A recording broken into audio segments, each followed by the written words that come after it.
deaths and confirmed positive cases in Trinidad and Tobago. Some are saying, well, the government has done all that it can. But others have put forward and are putting forward suggestions and solutions to the situation. Dr. Stephen Ramroop is joining us now to share some thoughts. Dr. Ramroop, good evening, and thank you very much for joining us. Hi, good evening. Dr. Ramroop, first of all, what did you make of the Prime Minister's address to the nation last night? Well, I think it was very good in the sense that he had to say something because of the rising cases and the deaths due to COVID. And in his message, I think he gave a very good history as to how we reached where we are as a country. And I think what he did is he differentiated where other countries have reached right now.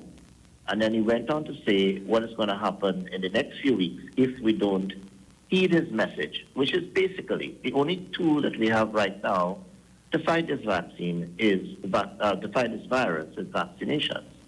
And I think he's telling you basically what other countries are doing. And when we look at what other countries are doing, there are only about 4 or 5 options that we have. In the cases, today it was 720, but 21 more souls leaving us, you see? So I think it was very good. And I think that it sets the stage for what is going to happen in the next few weeks. So why not just come out and say that if we don't reach to this position by the end of the year, then we will have to impose these measures in order to curb the spread of the virus? Do you think that there were these subtle messages that he could have gotten away from? I think that sometimes you have to look at who your leader is and what is his style. Everybody's different. And you might find a country with more resources and more capacity would have a different way of doing it. The Honorable Prime Minister has done, in his opinion, done what he thinks is best for the nation in terms of telling people very nicely, listen, and without buffing them up like we say he does. He didn't do that. He just said, look, it's going to be vaccination. And if you all don't get vaccinated, we're going to be in trouble here because our healthcare system is right now under pressure. And we can't allow it to be under pressure. Because if it is under pressure, people who don't have COVID, who ordinarily dies or get sick, they will be affected. And those persons are salvageable.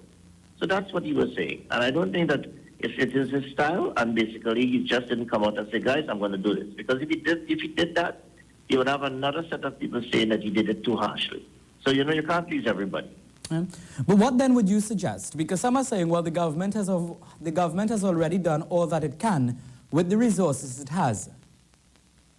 Well, one of the things that you have to understand about a pandemic, just like healthcare as it is, and diseases as it were, there's a sequence. You can't really forecast a pandemic. It has to evolve. We learned that in the Spanish flu. We learned that when the Incas and the Aztecs were killed out by smallpox. Right? The thing about it is that civilizations can fall because of pandemics.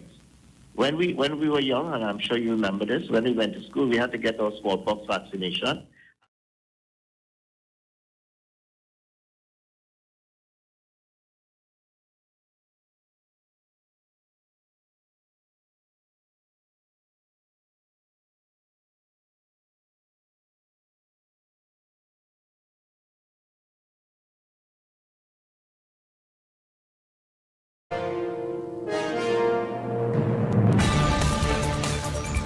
And that's news on U97.5 FM, MCTV, WBHM, The Voice of Rock, and Fun Radio. Sponsored by Newsday.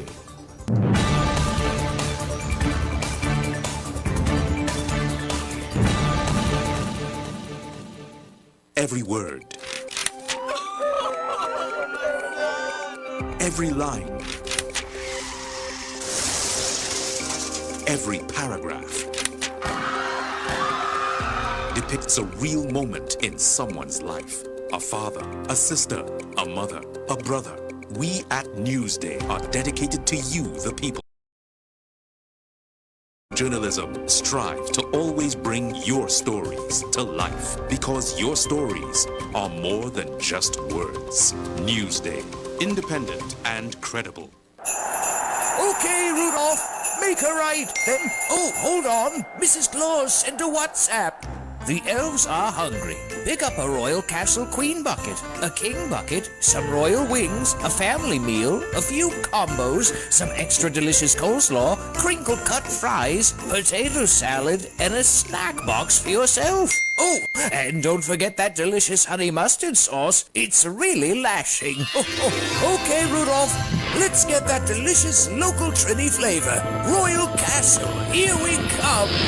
Royal Castle is the local something that makes it all taste better. Happy holidays from Royal Castle. Good evening, everyone. Tonight, welcome to U97.5 Hot Like Pepper. Tonight, of course, is doubles and coffee, but you hear the voice song a little bit different tonight. Well, that is because our brother, the man of the moment, the big man, the douglAR, Arnold Roberts, he taking a night off. Oh God, give the man one little break now. Just one night off. And listen, I am Senator Lyder. And I am sitting down here with my sister, an activist, a strong lady, a big woman in the activist society, a woman by the name of Marsha Walker. Say good night, Marsha Walker. Good night, good night, good night. Thank you for having me. How are you? Well, boy, let me tell you something. How was this week? This week is pressure. Let me tell you this before I start. Those who chiming in on Facebook tonight, I want to say I am not the douglAR. And I ain't trying to be like the douglAR. But with that scarf, you're trying to be somebody else, clearly. Exactly. I can't match up to the douglAR. That is the fact and that is the reality. When we in the Big Senate, shoes, the douglAR big is the shoes. douglAR. Senator Lyder. I come and talk about business. I talk about VAT refunds. I talk about prices going up in the supermarket. I talk about the fact that the economy has gone down by over 16.7% declining. I talk about all of those things. But tonight, I'm sitting down in the douglAR seat, and I have on something, for those who watching on Facebook. I was looking for a three-piece suit, right? A brown one in I'm looking for a brown three-piece suit. that cost about $60,000. $60,000. I was looking for that, and just look like Cookie Monster from the Sesame Street. Right? You all remember that? I'm looking for the three-piece suit, and I was now telling my partner here, Corky. Yeah. Corky is with us tonight. Everybody, Corky with us tonight. Right. He ain't take a break off, right? So anyway, I'm telling Corky, dim the lights, turn the lights down low, and pull your window curtain. Well, boy, I ain't got the dim lights. I ain't got the three-piece suit, so I decided to wear one of Rowley's scarf. The one that he's wear when in the parliament. Yes. Look, I'm wearing Rowley's scarf tonight. Right? Corky, how are you looking, boy? But we need the voice. Huh? We need the voice on the history lesson. Oh, the voice. Well, I just want to tell you that tonight I really have nothing much to say. Right. I want to tell you about the history of COVID across the world, and I want to tell you about Christopher Columbus when he reached, and all right, well, I ain't have much to say, except maybe just to kind of have some hidden warnings that are coming with a mandatory vaccination. It's sounding a little bit too exciting. Drop your voice. Lord Father. Slow it down. That I see the papers say Prime Minister's anti-climax last night. Anti-climax. Listen, you know how much anxiety that man put the country through? Well, it's who put on Facebook they were going to shop in the grocery, who went and buy how much toilet paper, because everybody thought of some kind of lockdown, something coming. I mean, it was a paid political announcement. Well, that's what it sounded like, Tales from the Crypt.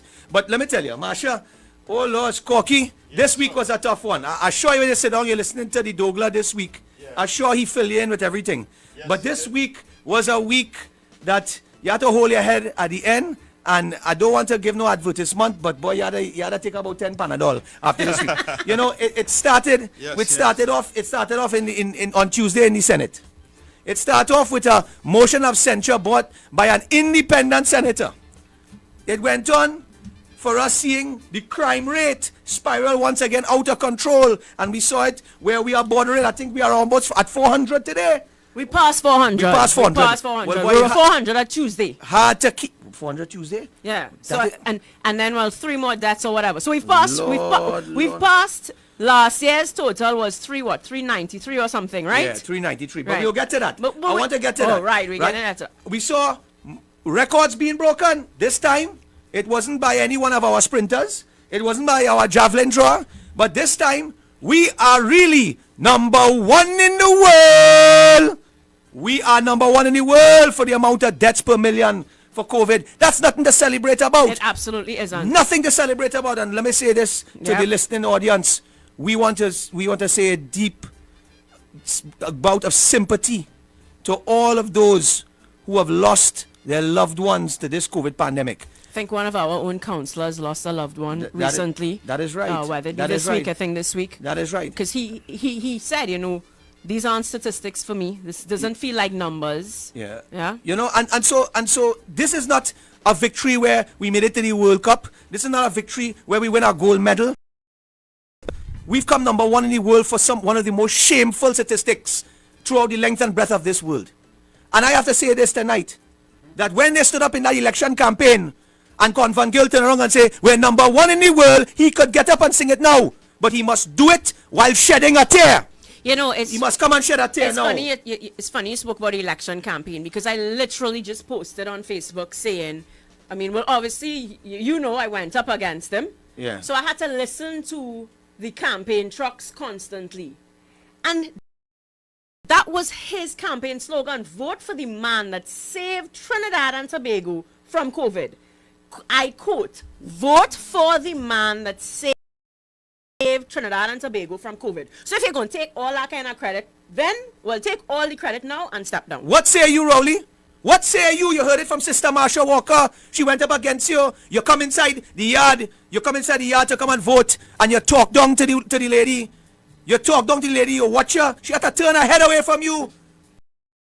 But let me just say this as well too, because I sit down next to my sister, my beautiful sister Marsha Walker, and it was yesterday. Just yesterday. Just yesterday. International Day for the Elimination of Violence Against Women. Yes. And I would like to say, on behalf of all of my brothers in the Senate, I know if douglAR was here today, we are staunchly against the abuse of women.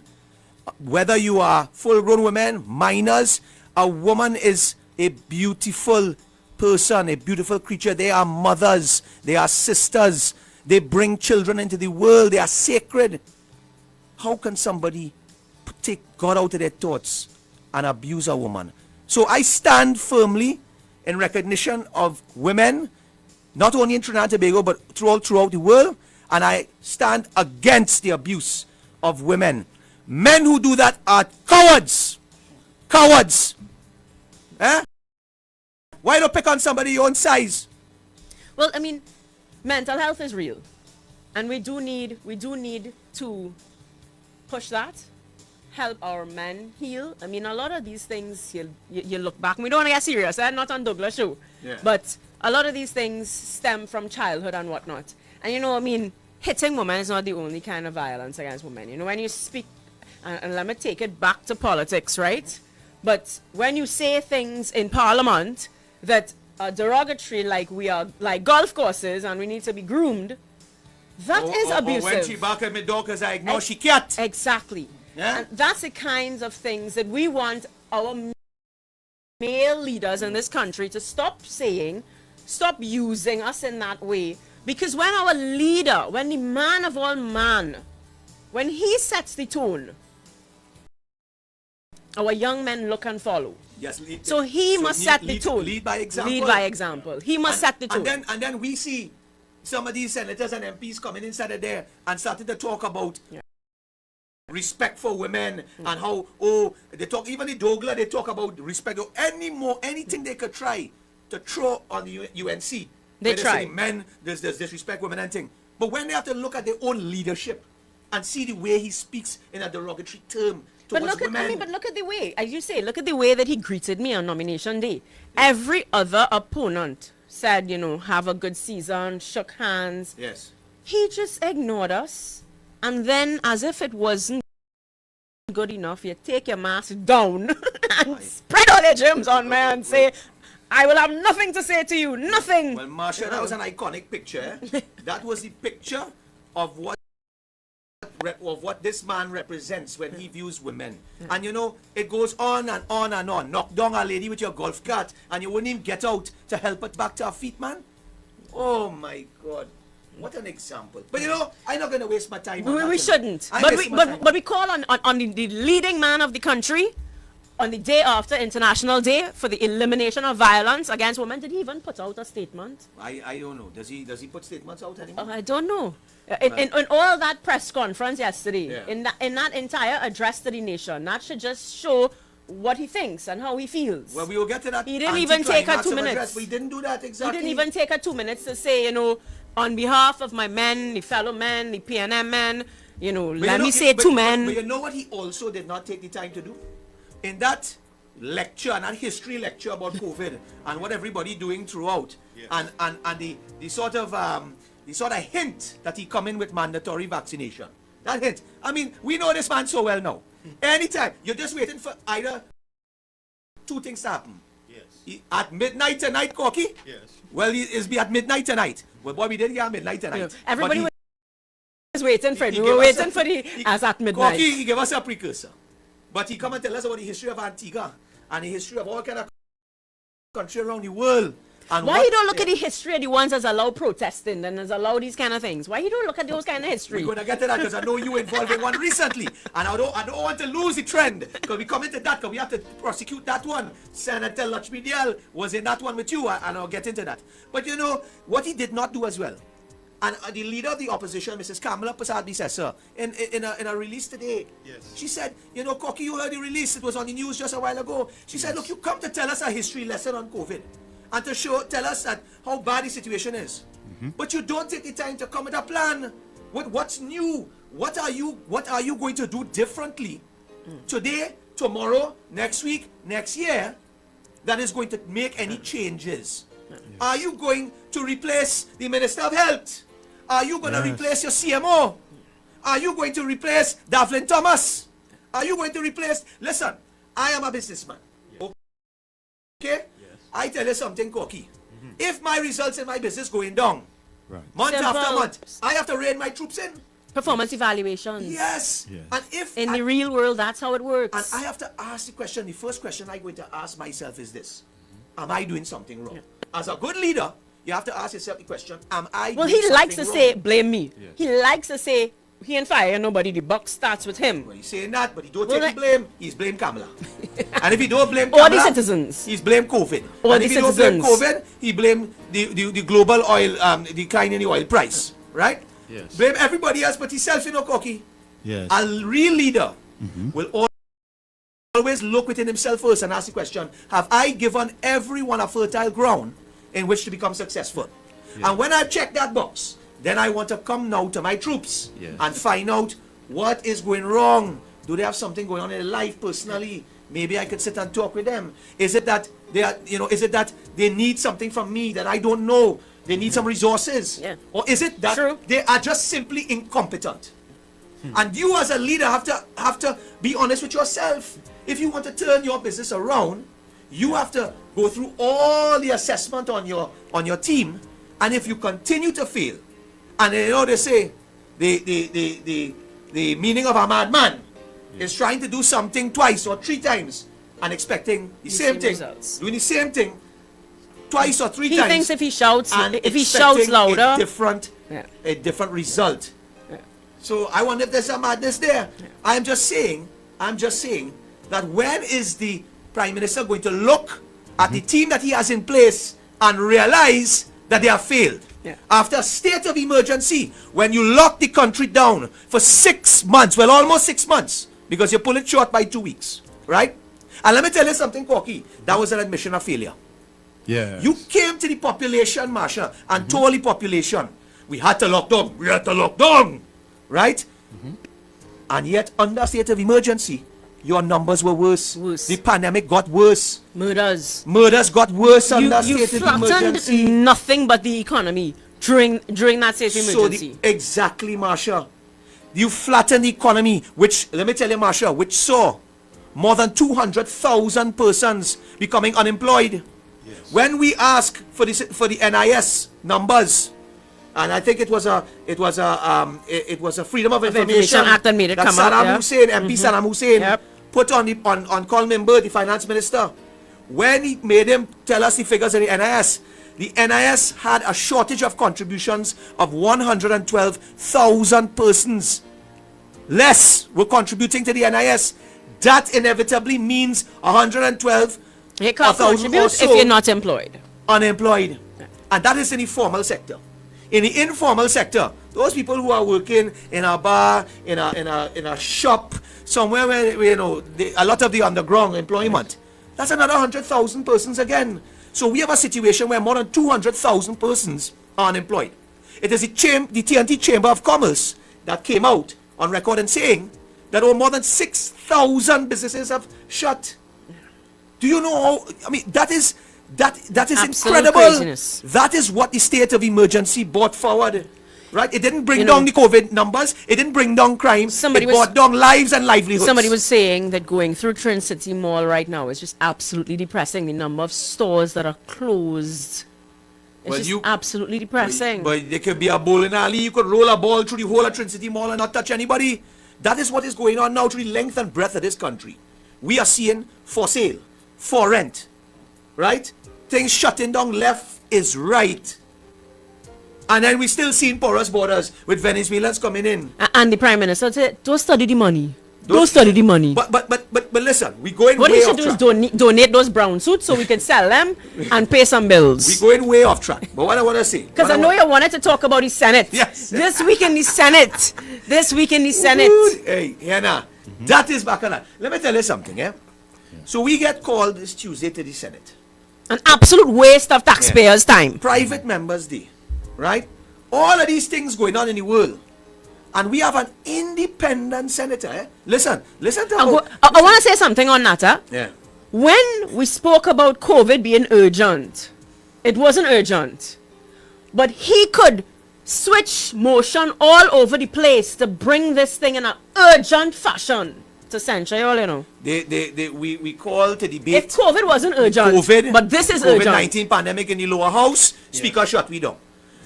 Senator Mark brought it to the attention in the Senate. I was in the Senate then. President shut it down.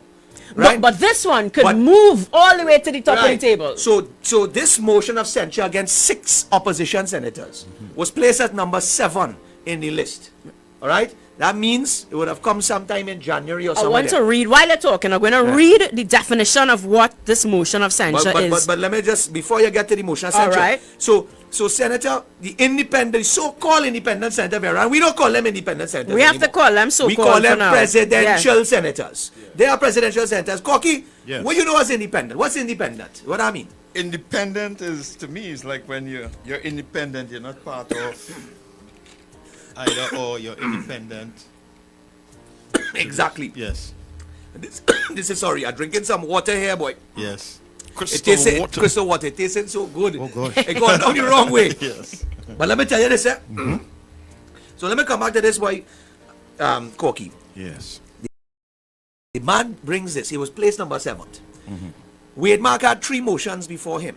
There were some other independent senators that had some motions before them. And Senator Vera had 2. On that day, he gave 1. He did 1. He had a second one. Right. He takes number 7 and brings it to number 2. He felt that when this country is going through this actual state of emergency with COVID pandemic and crime, that the right thing to do is to bring a motion of censure against 6 independent senators, 6 opposition senators, not 1, not 2, all 6 opposition senators, straight across the board. I want to read my definition. You just assume everybody know what a motion of censure is, huh? Yeah. Corky, you know what a motion of censure Well, I is? don't know too much about that. Well, so I let need me to read it now. break it down. Gosh, man. People hear what a motion of censure is. All right. A censure motion is a motion condemning the government, a minister, or a private member for some position which they hold or for some action or lack of action for which they are responsible. So Senator Vera basically laid publicly, formally, he wanted to say I am condemning the opposition ministers. Condemning the opposition. He felt it necessary. That was the most urgent thing he could talk about, was to lay a formal motion to condemn the opposition. The opposition senators. And let me tell you, it could be as little, the punishment for this could be as little as just a simple vote in favor of the censure and say, well, we condemn it, and they leave it at that. But they can go as far as to suspend all 6 of us for the rest of the parliamentary session until September. Which means it wouldn't just be muting your mic. You're not there at all. Gone. I mean, he came on record and he answered and said that wasn't the case. He wasn't looking for that. But I'm just telling you. So what he was looking for? Well, I don't know if it was an ego thing or what. I feel it was. To me, well, it was your feelings were hurt. But it is important for us to understand how we got there, right? We must understand. The people in Trinidad and Tobago must understand how did we get there. Because if the media, the traditional media, is going to shut us down, Corky, and they're not going to put it in their papers or anything, we go say it here, right here on U97.5, hot like pepper. We're going to say it right here, right? And I'll tell you this, on Doubles and Coffee, and of course, again, for those tuning in, our brother Anil Roberts, the douglAR, is taking a night off. Well, we call it douglAR Radio. douglAR Radio, thank you, Corky. Yes. And he's taking a night off. And of course, again, you're here with Senator Lyder and activist Marsha Walker, a powerful lady. All of us just to fill the douglAR shoes, Boy, we can't even fill. We can't fill the douglAR shoes. So we apologize. We are doing our best. Yes. But understand this. This all resulted, Marsha. It started when we saw a constitutional crisis unfold in front of our eyes in our sweet Republic of Trinidad and Tobago. When we saw the collapse, the shameful collapse of the Police Service Commission. History. That body. We like to make history for the wrong things. That independent body, or so-called independent body, that has been placed there by the hands of the President, right? Her Excellency, Paula May Weeks, appoints these Police Service Commissioners. Right. And when we saw this collapse, that became a constitutional crisis that saw, for the very first time in the history of Trinidad and Tobago, this country was without either an acting commissioner of police or substantive commissioner of police. That is why we don't have that. Whether it is Gary Griffith. That's why I can't protest. Yeah, that's why I can't protest. That's why I can't get permission. That's why I can't protest. We're coming back to that, right? And whether it's Gary Griffith or not, the fact is there is no leadership in the police service right now. No commissioner of police. And that means a number of things which we'll get to. But the point I'm saying here is that we are seeing crime spiraling out of control. Right. And at this point in time, when this is happening, in a crisis in this country, in an economic crisis, in a pandemic crisis, we have no commissioner of police at the helm. Just before Christmas. Right before Christmas, the busy time. Yes. Right? And we see this. And why is this happen? Why did this happen? These people, I'm not going to go into all the things before about how the Attorney General changed the entire process of appointing a police commissioner. I'm not going into all of that. We don't have the time. Time does not allow us. But the point was, the Police Service Commission had within their remit, or had it in their hands, a merit list. Hold on. I know you don't want to go there, but no, we kind of talking about Senator Vera. So I feel like we have to go there just for 5 minutes. 30 seconds. All right. Go ahead, Marsha. Senator I have to give you respect. Remember yesterday, men against abuse. I am playing with this woman voice. She might come and abuse me. I have to be careful. But Senator Vera has been a lawyer for the last 38 years. So he ain't no senator who was a radio personality, who's passionate. Even me, a little social activist, we passionate. But we may not be, gurus with the law. He is a lawyer for the last 38 years. The law that was changed and mixed about and all kind of shippiness and whatever that the Attorney General like to do. Because we know he's famous for writing some bad stuff. Okay. The president is quoted as saying, when it came to her, she was immediately concerned. You all remember that President Puzzled article? That was headlines. The opposition senators brought that legal notice to the Senate to say it needs to be scrapped, to say we have serious concerns with it. Because just like the president, when the opposition senators read it, when Senator Lakshmi Dayal read it, because, I mean, she may not be practicing law as much as Senator Brea, but clearly quantity better than quality. And she does have that Attorney General hopping and skipping in that Senate. Right. Senator Lakshmi Dayal. So it was brought to the Senate, and Senator Brea, he had the opportunity to read paragraph 4 and say something is concerning, something is wrong, and he passed it. Yes, yes. He passed it. Well. So now I'm really wondering, are you independent? Because this is the very piece of legislation that led to the whole constitutional crisis in the first place. And he had an opportunity in the Senate to say, this is wrong. Something is wrong. Stick a small pin there, right? Stick a very small pin there. Because you see, voting for that goes in line with what our honorable political leader was saying when she read out the results of the voting pattern of this independent Senate. Yes. When almost 95% of the time, the independent senators voted with the government. Right. Even when it came to controversial bills. Mr. Controversial Procurement. bills, like the procurement and disposal of public property legislation. We'll come back to that. When it came, I think it was recently, we just did the what you call it? The revenue authority. The revenue authority, look Yes. my mind on this thing. Revenue authority. But we're gonna come back to the voting pattern of these independent senators. We come But back to that in a moment. I just want to add to why we reached to where we reached. Yes, exactly. Because he could have stopped us from reaching there. Yeah. So if he had seen paragraph 4 and if he had censured paragraph 4. So Marsha, so let's get to the point now where this merit list now. Right. 120. I like when you say Bliss, where is the list? 123.3, right? That they have to send this merit list to the President, Her Excellency Paula May Weeks. So they send it to Paula May Weeks. We don't know if it is the 11th or if it is the 12th. We get all kind of conflicting stories, right? But when this merit list arrived at the office of the President, Her Excellency, all of a sudden this merit list gets swept up and sent back to the Police Service Commission. Now let me tell you something here, Koki. Yes. Let me tell you something, Koki. The Constitution under 123.4 clearly states that the President shall, and I mean shall, Marshall, because he does sing good music, right? Shall, not maybe, I'll think about it, I'll come back to you tomorrow. The President shall forward that list on to the Parliament for debate. Yes. And then we see the President saying that yes, she confirmed it came to the office. She confirmed. Yes. And that it now is gone back to the Police Service Commission.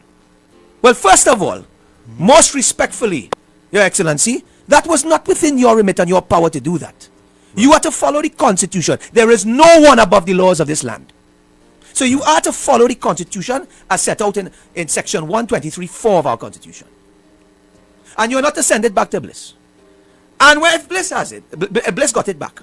Right. She's supposed to send it back. So we say again, Bliss, where is the list? We want to know the list. What are you hiding? Who is on the top of that list? Is it a fella?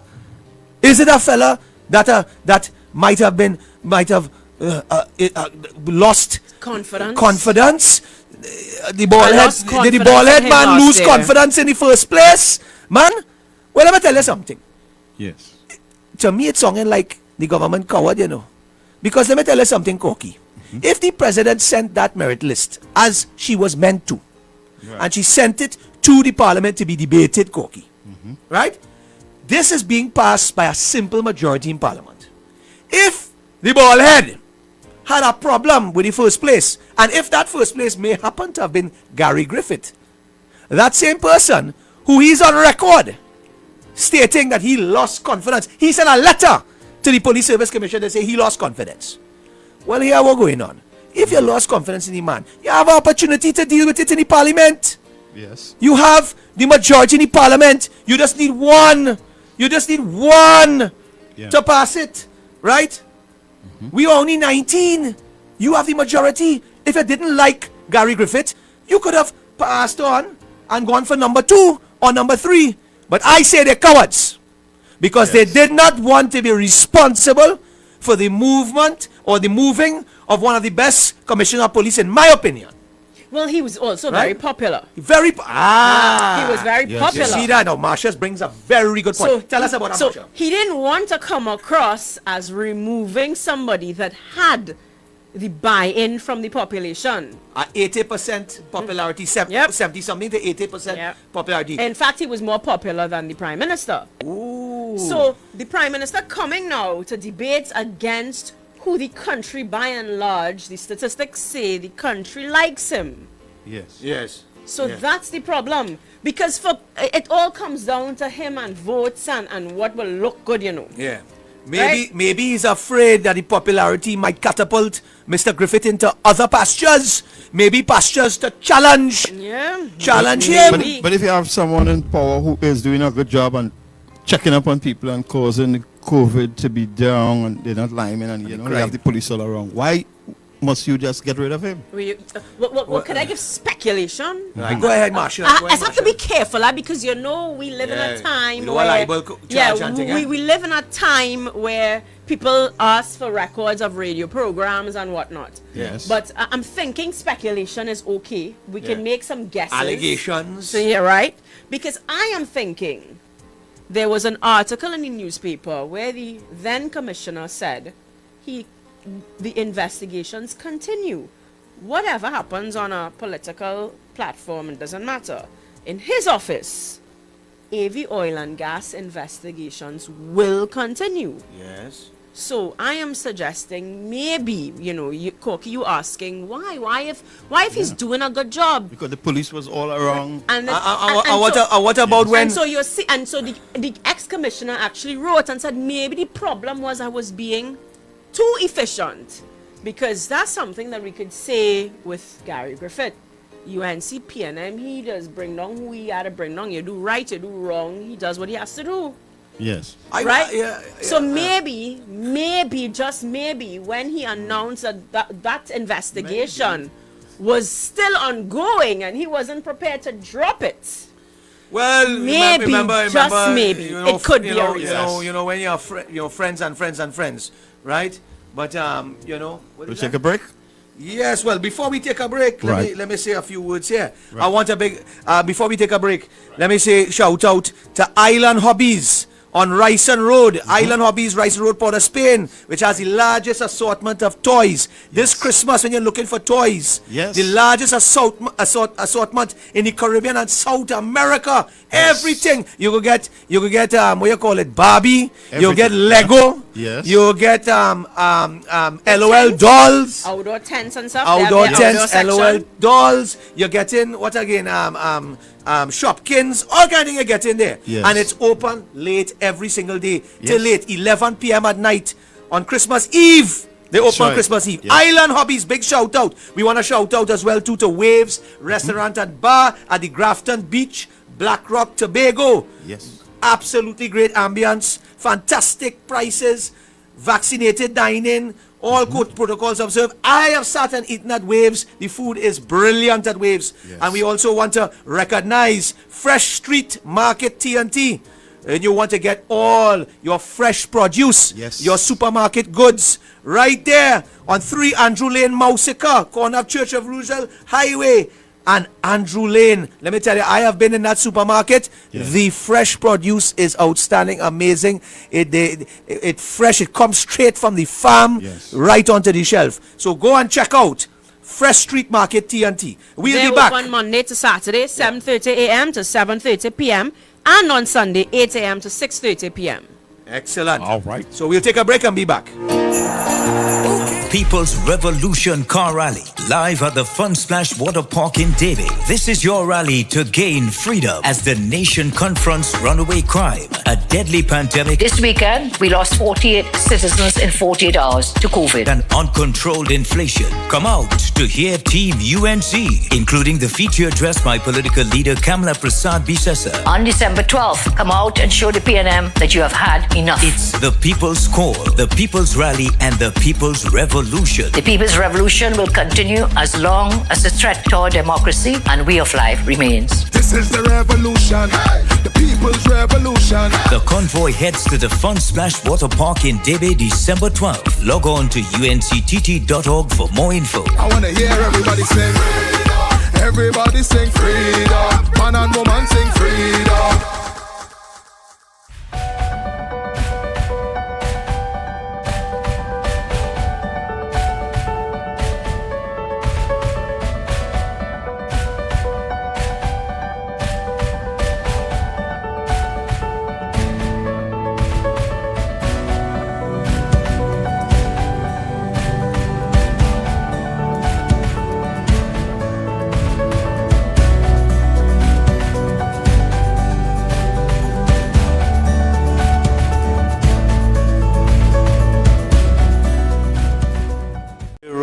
Londonville. You can tune into 97.5 every Sunday morning from 6 a.m. till 8. Tell your nanny and your nana, your chachi, your chacha, your grandpa, your grandma. We need to pray for our nation. God bless you. Thank you. Praise him, praise him. It's time to make your community better than before. Join yours truly, Kieran Joseph Samaru, on Your Community. We'll be discussing the important issues with the important people in the place most important to you, your community. Join us every Tuesday at 9 p.m. right here on MCTV as we know and make your community better than before. We're back. Yeah, so we're back on U97.5 FM, hot like pepper, douglAR Radio. As you know, we want to say special thanks to Le Grand Collant Spa Resort, Stonehaven, Bay, Black Rock, Tobago.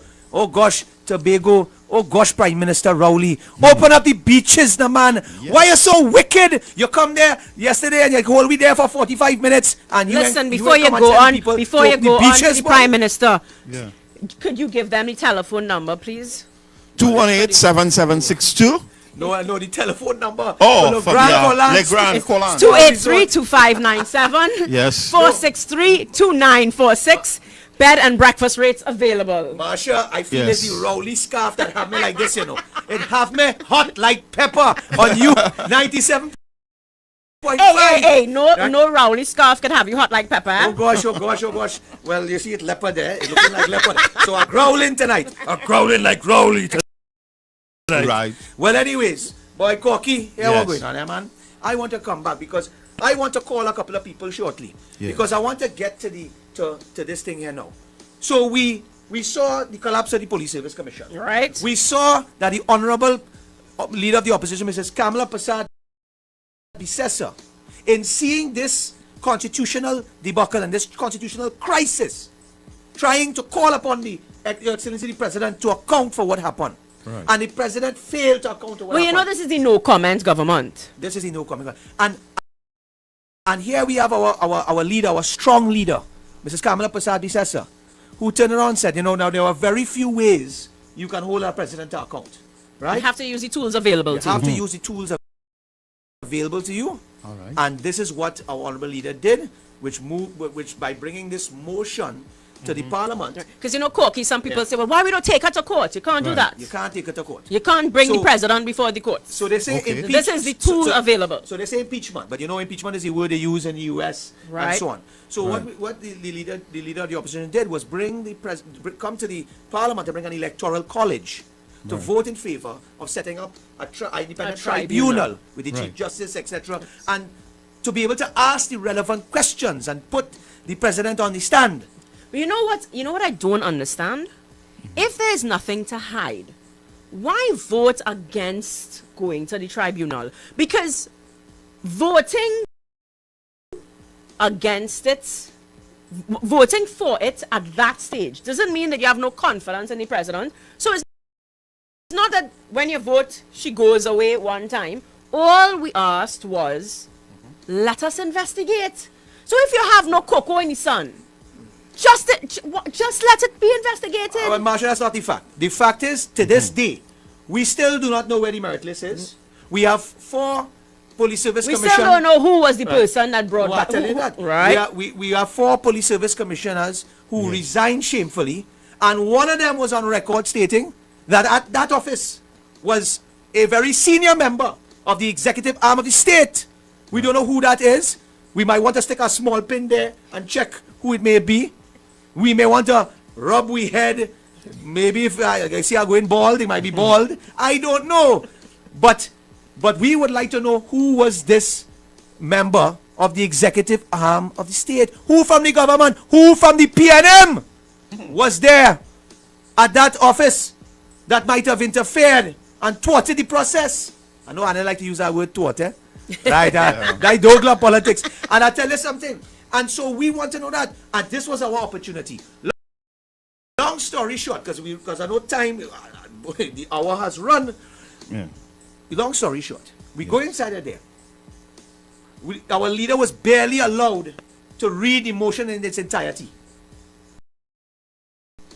We were not allowed to debate the motion. The motion wasn't allowed to be read in Senate. A motion so serious as this was not allowed to be debated. The senators were not inside to hear the motion being read. So we didn't hear what was being read. We walk inside the electoral college and we supposed to vote on something that you toe the can't line. read. We had a toe the line with the lower house, right? Right. They tell how they give us this to read and so on. Suppose our honorable leader read something else.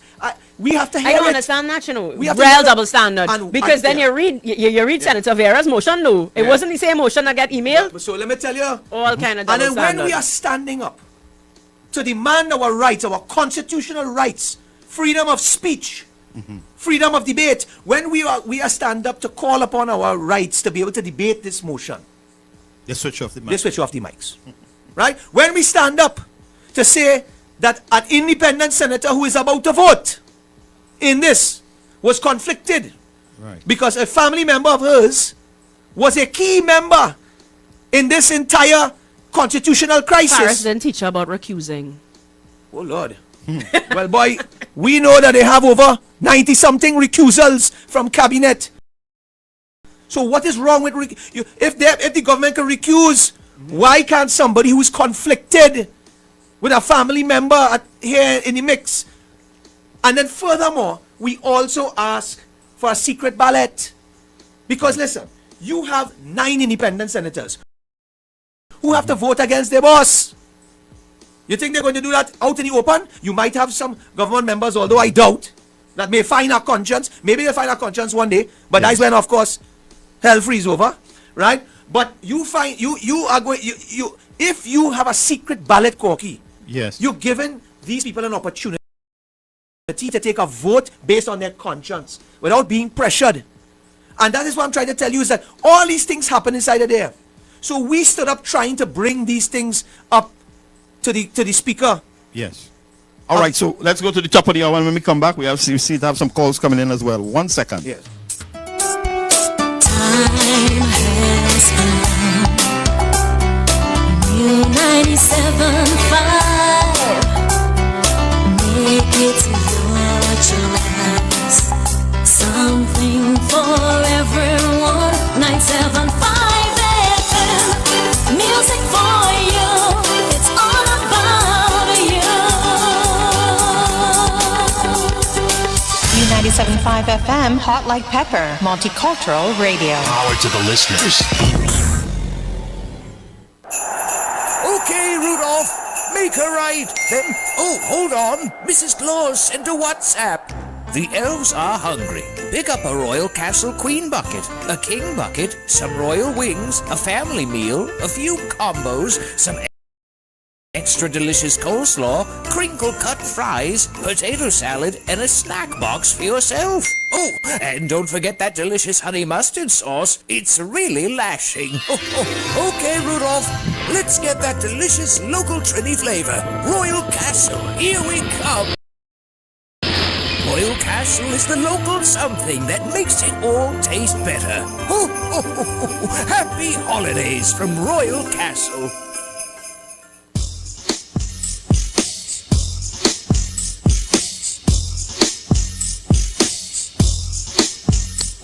Well done, Mr. Politician Man. You've done a wonderful job at tear down the country demolition, man. So we are back on U97.5 FM, Hot Like Pepper, douglAR Radio.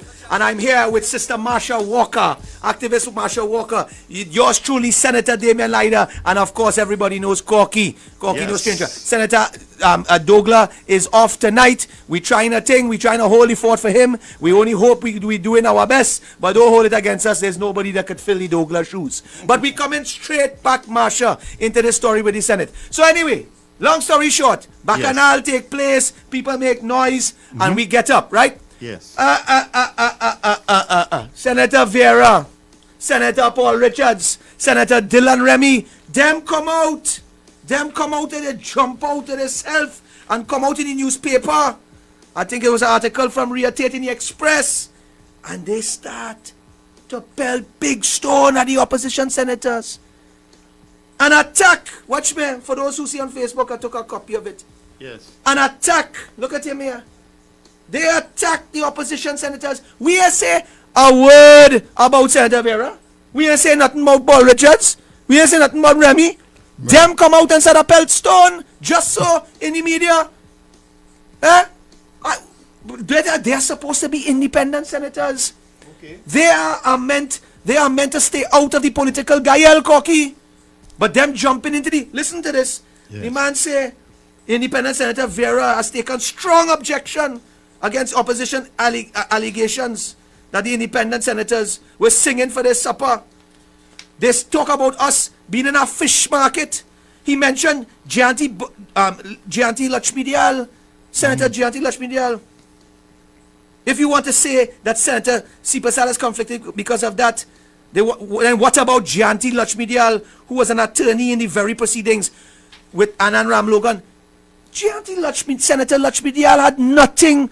Her court appearance or involvement with a particular matter had nothing to do with the Electoral College, had nothing to do with when the mics were muted, had nothing to do with the impeachment of the president, holding the president's account, right? For breaching the Constitution, Section 123(4). What he calling up Senator Lakshmidiyal name in this for? Then he turned wrong. And let me tell you how he ended it. I have it here. Listen to this. He says, where it is, right. He says, and I will say to the opposition. Here is what he said. Yeah. And I will say to the opposition and to all who think that what happened yesterday was somehow a good thing for democracy, all I could say to them is, shame, shame on you. Wow. Let me do what analysts do. Rubbish. And then in that same article, Paul Richards goes on to call us a fish market. A fish market. A fish market, an unruly fish market. The thing is, right, I wonder if those senators, and again, I come back to especially Senator Vera, who's been a practicing lawyer for so long. Do you watch Parliament in any other nation? I mean, just the way that the Westminster system is set up kind of sounds like a fish market, because when it comes to voting, unless you call a division, then it's nay, yay. And I mean, you think about the House of Commons, right? Yeah. And you have 100 on one side shouting yay, 100 on the next side shouting nay, and you want to say what's going on here is a fish market. It sounds inexperienced. It sounds as though you don't really understand what you've signed up for. But what I'm saying to you, Marsha, is they came out in this article on Express, Brea on October 22nd. Vera come out with this. Paul Richards come out with this. And I'll tell you something. There was an interview with I think it was Kamal Georges on CNC3, with a well-reputed senior counsel, a man who has served this country with honor, right? A man who was also an independent senator and was a real independent senator in this country, right? Senior counsel Martin Daly, and he came out and he said, when Kamal Georges asked him what he thought about the articles that came out in the Express, he said he was what was he said again? He was I know he was disappointed. He was disappointed. Yeah. And he said that they needed to get some thick skin. No. I'm trying to remember the exact words the man said. I will find the words for you, But what he had said there, Corky, is that he was concerned. He was deeply concerned about the comments made by the independent senators, and that he said that this would damage the bench, damage the reputation of the bench of independent senators. He indicated that each of these independent senators represent themselves and themselves only. There are all 9 independent benches. They are not meant to caucus. They are not meant to collude. They are not meant to meet. And from this article, from what I see, they are all singing from the same hymn sheet. And this is what Senior Counsel Martin Daly was concerned about. He felt that there would be damage to the bench. Well, I say today, there is damage to the bench today. There is damage to the perception of independence today. When you have a Senator, Vera, who came out and said these disparaging things on the Express, then moves a motion of censure against 6 opposition senators, stating that our language and our behavior was unbecoming of senators. That is what he brought there. Till he said he is now showing his political bias. Yes. He has now taken up a position against the opposition. How does the opposition or any other citizen of this country, how do they feel confident and comfortable now and confident that any bill, especially controversial bills that are brought to the Senate, is going to be done without bias? But there's a perception of bias here. Was this ever done in the past? But it was. Listen, I looked through the history. I looked through the history since our independence in 1962, and I can't see anything in the past where this has happened. Wow. I can't see where this has ever happened. And I think that Senator Vera has made a cardinal error here today. But let me tell you more than this. He made some comments that are on the Hansard now. Now you see, I have to be very careful what I say on the radio. So what we should do is call Senator Lakshmi Dayal. No, but let me tell you, hold on. Before I call Senator Lakshmi Dayal, I'm calling her just now. But I have to be very careful what I say on the radio here, Corky. Yes. Because, you be partner douglAR. He say a few little things, and he get hauled in front of the privileges. Well, boy, douglAR is a tough, he like iron. He like Superman. He had the S on his chest. He had the B on his belly, like Batman. And let me tell you, hard to beat up on Mr. douglAR, If he put duct tape on his mouth, you'll still hear him talk. Boy, you might you will hear him talking from his ears. But let me tell you, I have to be careful. So I don't want to go into anything to do with the president or anything like that. But I want to say what is clearly on the Hansard, open for the public to see, and was in the newspapers, and we saw press releases come out. Right. When Senator Vera pulled in to his argument comments that he said he received from certain people from the judiciary and certain people from the diplomatic corps, ambassadors, foreign ambassadors. Yes. And he has brought them into this. And let me tell you this.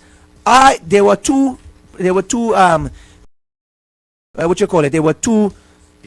press releases brought out. One by MP Rodney Charles and one by Senator Lakshmi Dayal. I want to call MP Rodney Charles today to talk about what happened with Senator Vera and how he breached when he called up these diplomats and implicated the diplomats into an agreement of censure almost against the opposition. Let's get MP Rodney Charles on the MP for Naparima on the phone.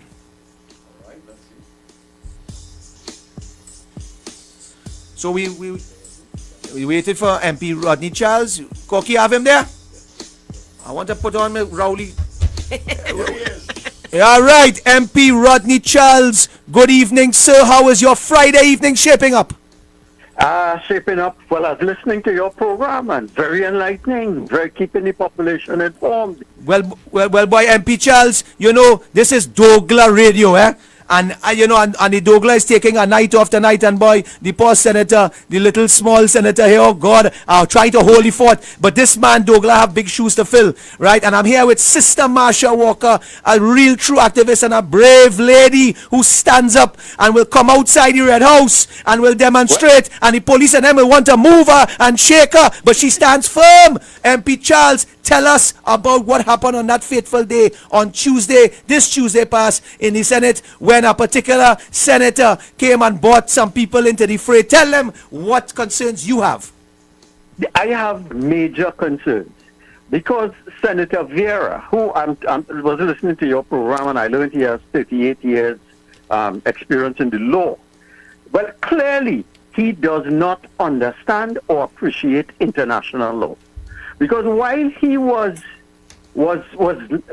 chastising our senators, 6 senators, for what he called fish market behavior and whatnot, he himself was breaking international law. That is incomprehensible that a person of his stature was unmindful of the fact that you cannot bring ambassadors resident in Trinidad and Tobago into a sensitive political debate. MP Charles, what exactly did he do? Tell the people what he did. Senator, clearly, well, what he did was his lack of understanding of world of diplomacy in his assertion made recent in Parliament that ambassadors consulted with him and supported his call against the opposition. I think he did it with the Judiciary, which is equally worrisome. But my area is international diplomacy and international law, right? If this is to believe, what the goodly senator did was he brought the integrity, the impartiality, and the practices of resident ambassadors into question, given that long-standing diplomatic protocols and laws dictate that ambassadors remain unquestionably, unambiguously, and demonstrably neutral in domestic politics of the countries in which they are resident. And where does that come from? That comes from the Vienna Convention, which is the Bible of diplomacy in terms of how diplomats ought to behave when they are in a country.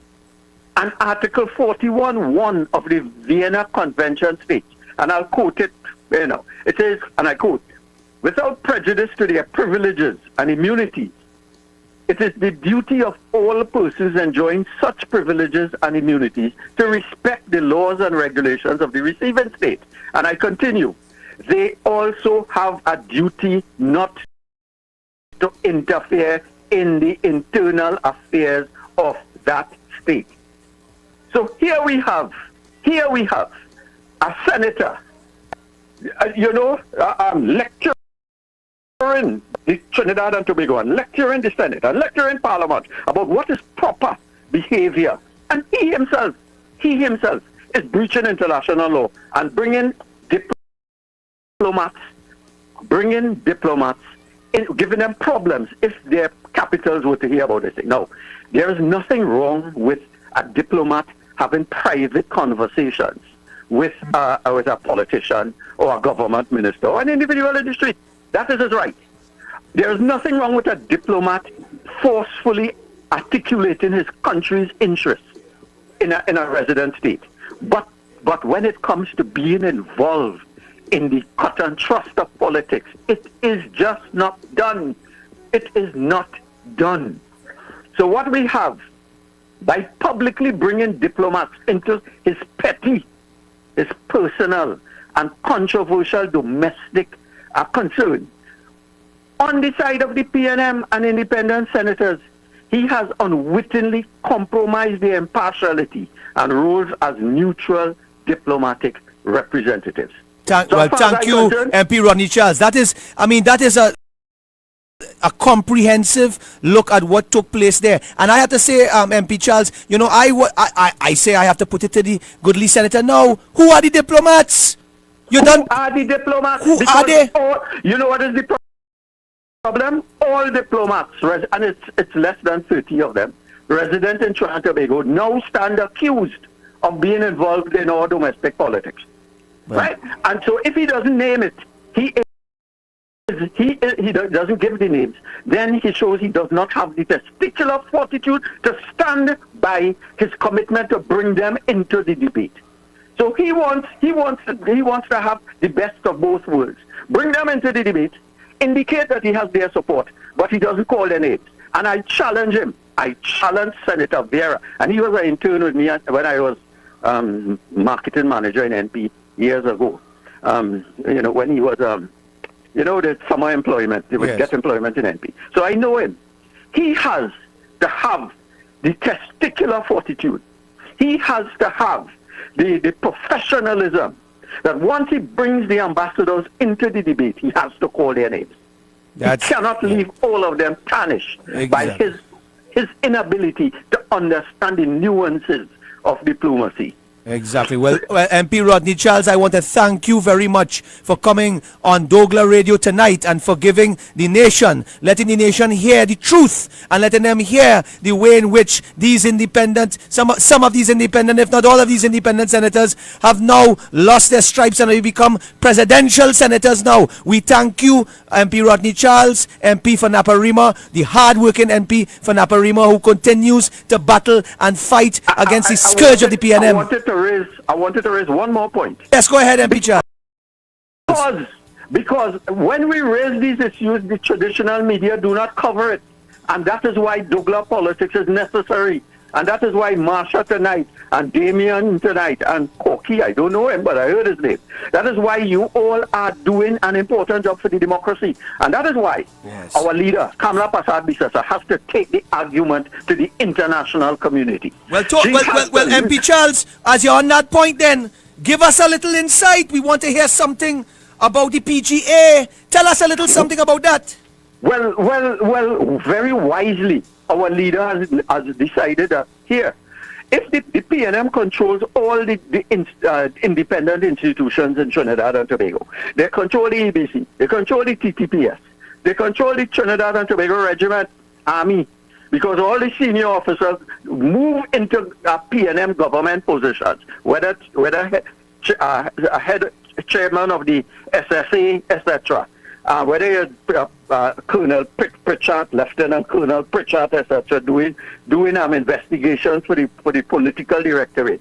They control the service commissions, the police service commissions. They control the parliament. They skillfully dance around the 3/5 majority requirement. We have oversight committees chaired by cabinet ministers sworn to cabinet collective responsibility. So it's oversight, it's them to themselves.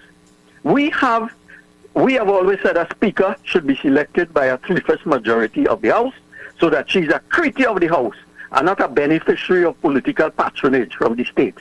We have weakened freedom of information. We have weakened procurement legislation. We do not have the ability to get elections observers. So the PNM controls Trinidad. So our leader has said, okay, you control Trinidad, you do not control the Privy Council when it comes to the judiciary, and you do not control the international agencies concerned with democracy.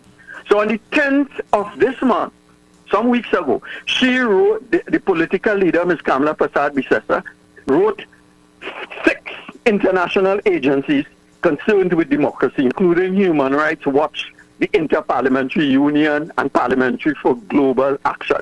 Parliamentarians for Global Action. They are based in New York. So what she indicated to them was that we have them. Our democracy is threatened in Trinidad and Tobago. All our institutions are controlled by the executive. And she called upon them. She alerted them to some of the myriad of problems that we have in our country. And the Parliamentarians for Global Action, and they are parliamentarians from all over the world. And they did an investigation. and they wrote to Trinidad. They wrote on their website. They condemned Trinidad and Tobago. And in fact, what they did was alert the world to the threat to democracy in Trinidad and Tobago. What they alerted the world to the violation of the separation of powers concept, where you can have a prime minister going into a certain meeting with the president, who's supposed to have an arm's length relation with him, and suddenly a list disappear into thin air.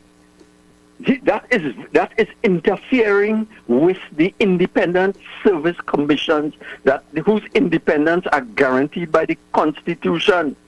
So they alerted the world to the violation of separation of powers in Trinidad and Tobago. Forget about the EBC. Let's not forget about the EBC and Furnas's Scope, the best friend of Bundles. That is what it's called. She right? Bundles? Corky, remember Bundles?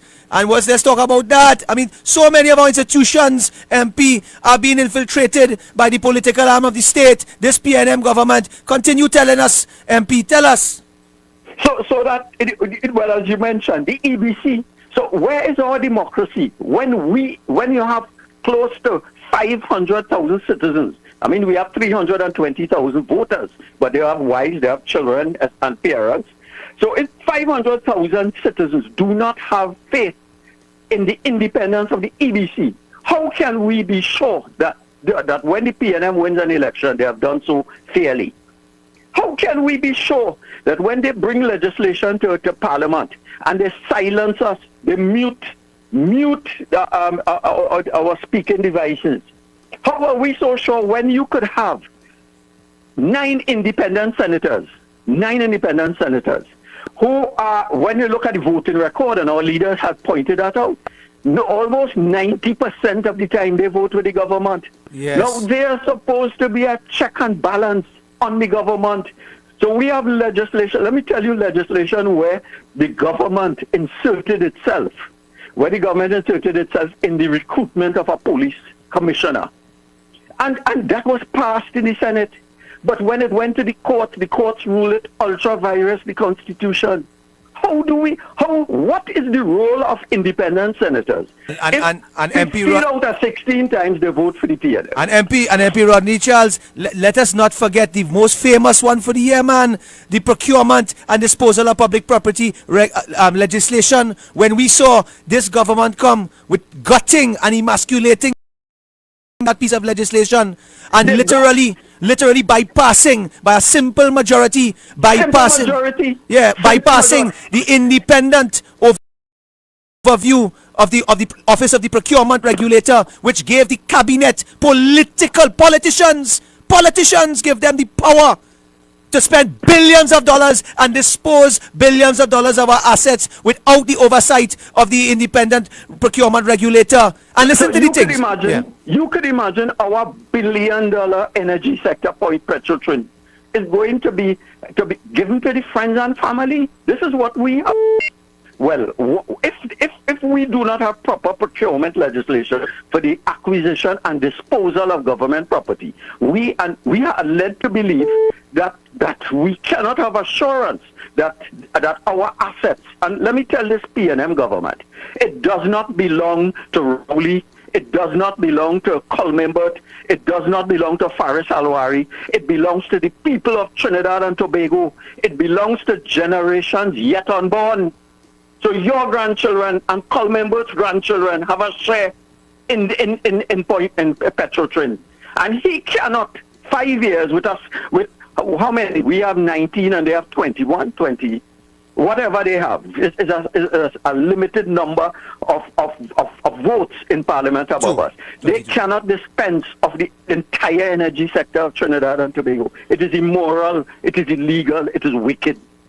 Right, and that is why, and that is why MP Charles, the Honorable Leader Kamala Prasad Pisesa, has called upon the nation to join us in the people's revolution, a peaceful revolution where we stand up and when we call out to all the citizens to raise their voices in one unison with us in United National Congress, to call this government to account, to call for transparency. and accountability, to call for the renewal of our democracy, to stop trampling on the constitutional rights of citizens in Trinidad and Tobago, and at the end of the day, call a damn elections now and give the people a chance again to right the wrongs and the mistake they made in 2020 in that election. Because let me tell you, MP Charles, elections have consequences, and we are seeing the consequences today when we see COVID-19 out of control, when we see more than 2,000 people have died, when we see the crime rate has gone, we have passed 400 in murders in this country, when we see the economy shattered under this government and collapsing, 6,000 businesses closed, 200,000 people unemployed, and we see porous borders, our national security apparatus falling apart. I could continue on and on and on and on. But MP Charles, and Senator, you're right. This is the last thing I will say.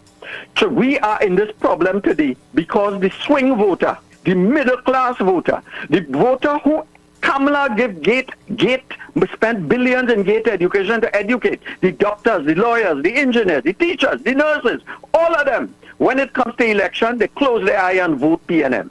And we are saying that they cannot vote PNM and hold the UNC accountable for all the nonsense which you have just described. We have to call them out. We have to call out the teachers, call out all those who got fired from Petrotrin. 5,000 got fired from Petrotrin. And I'm told 2/3 of them vote PNM. And then they turn around and ask, what is the UNC doing? What is Kamala Prasad-Bisesa doing? Well, what do you want us to do if you don't give us the power? So it has reached a stage where everybody has to stand up and be counted. And on the 12th of December, if they decide to sit in their luxurious houses where they can't pay rent shortly, where the government won't be able to pay salaries, where we may end up with a devalued currency when we deplete the HSF and the reserves that Kamala left, well, they will suffer. And you don't want to say good for you, because that is not our politics. We have to make Trinidad and Tobago good. But all those swing voters, the middle class, the businessmen who not getting foreign exchange, who feel that they were immune to the nonsense that is happening, all of us, you, Senator, Marsha, Corky, Rodney Charles, everybody had to do what we have to do. It is no longer depending on few people to take the blows without support. Everybody has to be called to account. And I thank you for your program. I thank you, MP Rodney Charles, the very hard working MP for Naparima, who is continuing his fight to liberate this country against the wicked tyranny of this PNM government, against a government that tramples on our democracy, that tramples on our constitution, and that takes away the rights and freedoms of our citizens. And I want to say this. We are talking about now, we were just talking on U97.5 Hot Like Pepper, douglAR Radio. As I said, the douglAR is not with us tonight, but I'm trying to hold it forth, my sister Marsha. But Marsha, coming back to the same, I think we have one more call? Oh, yeah, just break. One more? Well, let me say, before we go to a break, we want to call one more person and bring one more person into here tonight, because we just heard from Rodney Charles about the diplomat, the independent senator bringing the diplomats into this repute. We now want to hear about the judiciary, so we are going to call on Senator Jayanti Lakshmidyal to see if we can get her on the phone now to tell us what happened again on that fateful day on Tuesday. So let's see if we get Senator Lakshmidyal. Marsha, I know you were outside, and Senator Lakshmidyal had to come and join you. Tell us a little bit what went on. Yes. well, you know, they can't handle the woman power. So I know y'all send the woman. Yeah. Well, boy. When Senator Richa, let me tell you, that's why the big shots reach, you know. All the time, they just have a few officers. They have a few officers. By the time Senator reach, the whole gang come out, you know. She put them in a place. She put them in a place. Well, let us see if we have Senator Lakshmidyal on. We got Senator Lakshmidyal on. Yeah. Good evening, Senator Lakshmidyal. Yes. Hi, how are you? Oh gosh, Senator Lashmial, I am going fantastic. I am filling in for the douglAR tonight. I only hope I could fill at least half of his shoe, even if it's quarter. I hope so. But Senator Lashmial, I know it's Friday evening. I know you have, I know you'd have activities going on a Friday evening and so forth. I apologize to have to disturb you now, but we are on the topic tonight about the motion of censure moved against the all six. Are we going to talk about that before asking Senator how is Sonny? How is what? You see, you have to ask her how is Sonny before you could talk about anything else. Lord, oh Lord. How is Sonny? Sonny as well. Sonny is the most popular dog in Trinidad. Oh God! Oh, the retriever, the golden retriever. How is your golden retriever and your beautiful little daughter? Oh, thank you. So, well, you all saw my release today. I mean, I think everybody was really taken aback by some of the comments that came out in the debate, specifically as it relates to an independent senator discussing political matters with Court of Appeal judges. I think that is very worrying. Damien, as you would know, sometimes we are engaged in litigation. We are right now in litigation that's very politically sensitive. There's a lot of litigation that members of the opposition, including myself, would embark upon that against the government. You mean the same litigation that you that the same independent senator call up your name in a express editorial when he comes out and call up your name in an express and then reiterate that same kind of litigation, them kind of things? Well, the thing about it is that I think it seems as though we were supposed to allow others to say whatever they want about us, and we were supposed to sit down and take it. And I think it's the fact that we stood up for ourselves.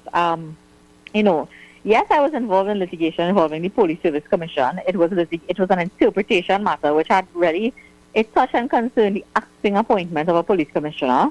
It had nothing to do with the motion that was before the Parliament, but yes, they tried to call up my name, as you say, and try to make it as though I was somehow just as compromised as the sister of the chairman of the PSC, and therefore I should have also recused myself. It's stupid. It's plain outright stupid, dotish comment, and I had no choice but to respond to it and call him out on it. And if based on that, a so-called independent senator wants to go on bad talk me with and bad talk the opposition with members of the Court of Appeal, well, I think it only goes to cast, if what he's saying is true, it really casts a very poor light on the judiciary. And that's why I said he has brought the judiciary into disrepute, because my thing about it is that he hasn't identified who the people are. So now every single Court of Appeal judge, you have to watch them cut eye. You have to wonder, well, is this the one who is, condemning the opposition and who's engaged in private conversations and in close touch with a practitioner? What about people who have matters against this particular, who have matters against other people who are represented by this particular senator because he's a practitioner? Should they feel confident now, we in the Court of Appeal and, Vera have relationships with people that he's close to, that they WhatsApping each other and things like that? That's really and so therefore, Senator Lashmial, I think he owes the country a service by naming who these people are. Of course, he should, because it should be known to people, one, who are these Court of Appeal judges that hold particular political opinions, and two, who are these Court of Appeal judges that have such a close and comfortable relationship with Senator Vera that they have him on WhatsApp and so on. Because if I was appearing in a matter against Senator Vera in the Court of Appeal, I would be looking at the whole panel now wondering, well, are they impartial? Do they have some, would it be some sort of favoritism shown towards him? If I am appearing in the Court of Appeal in a matter that is politically sensitive going forward, I will look at all the three judges in the panel and wonder, well, which of the two could it be that was, bad talking me and the UNC with Senator Vera? So he has really cast a very negative light on the entire Court of Appeal.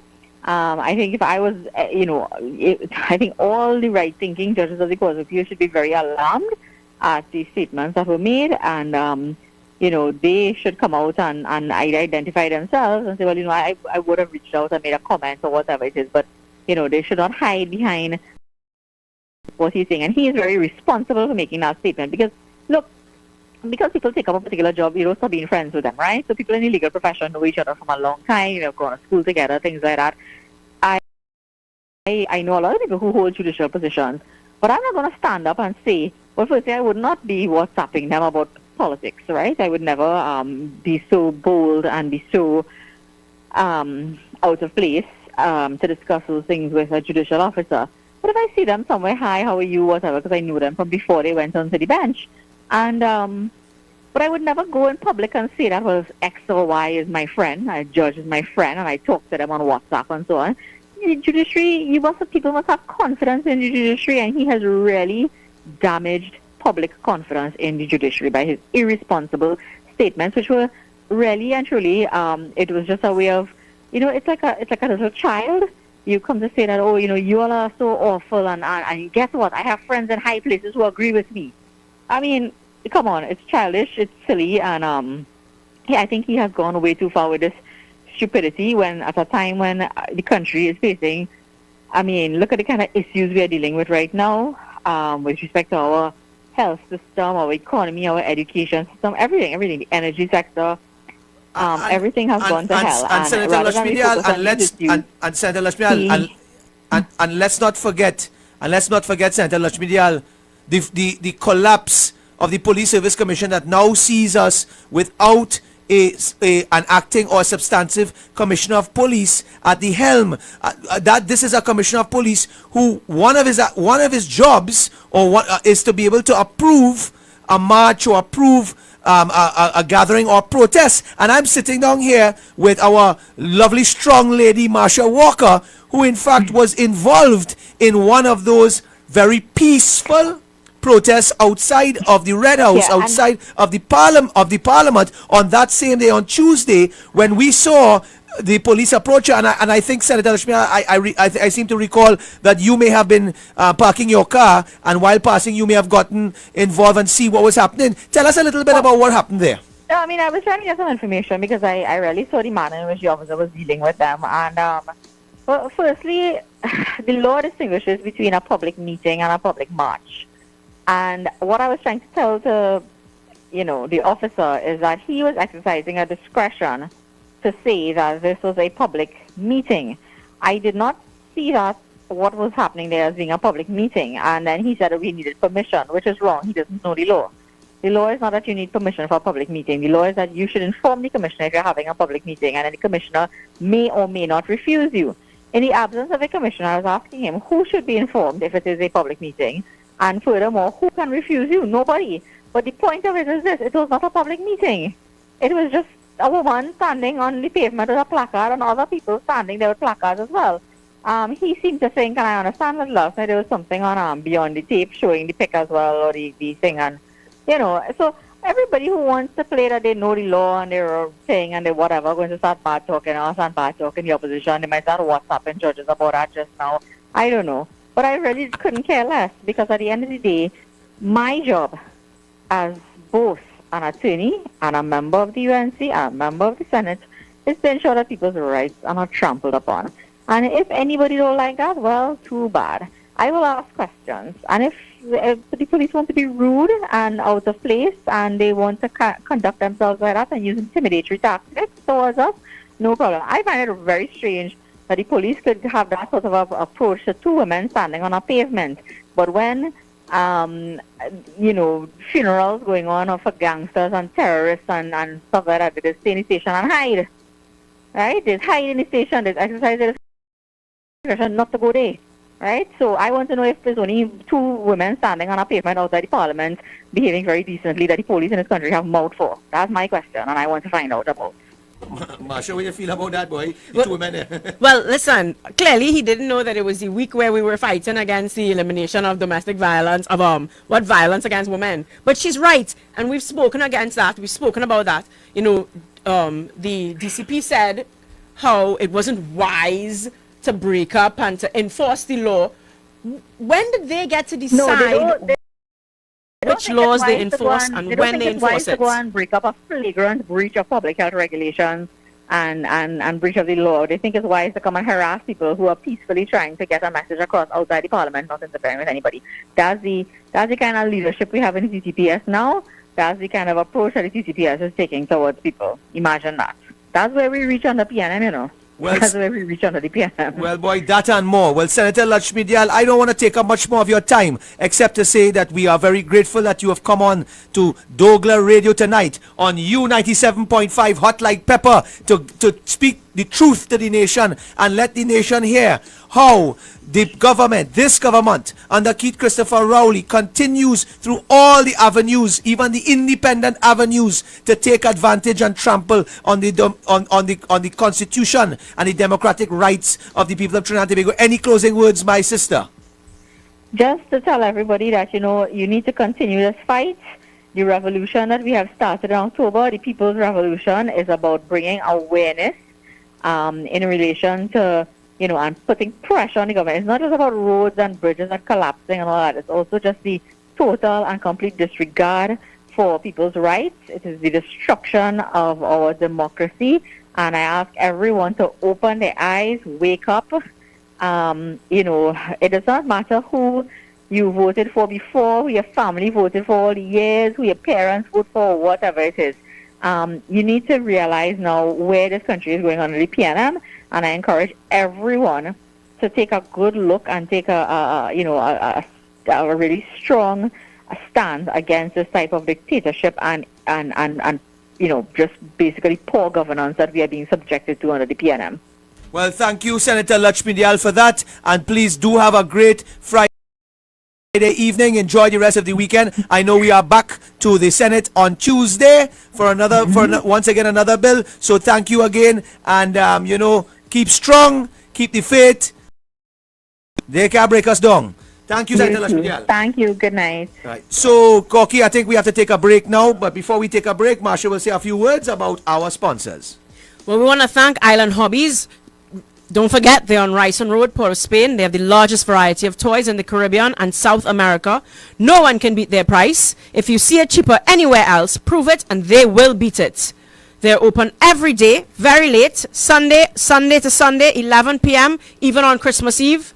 Even Santa buys Christmas from them. Waves Restaurant and Bar, Grafton Beach, Black Rock, Tobago. Great ambience, fantastic prices, vaccinated dining, all COVID protocols observed, full premium bar available. Call Waves and make a reservation. Call at 731-4646.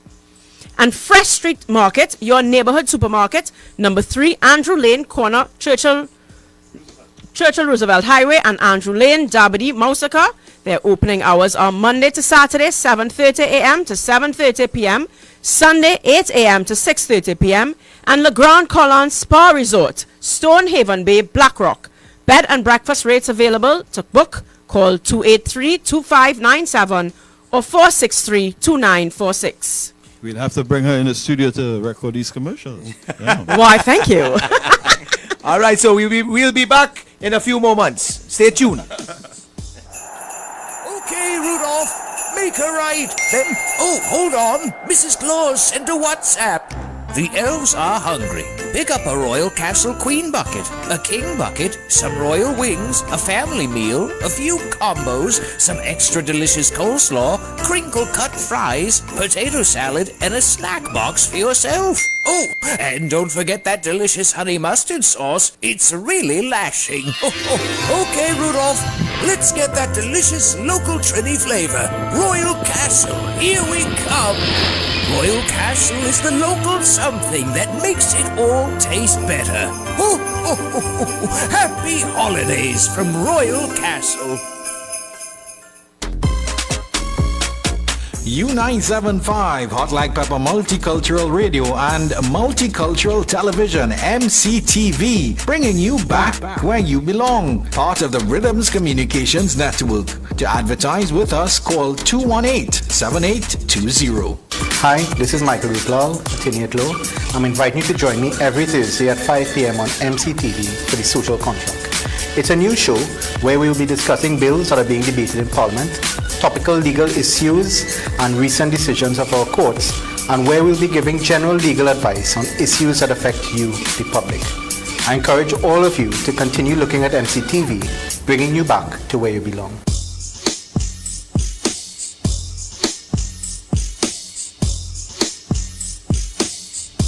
Yes. And yes, we are back on U97.5 FM. Hot like pepper.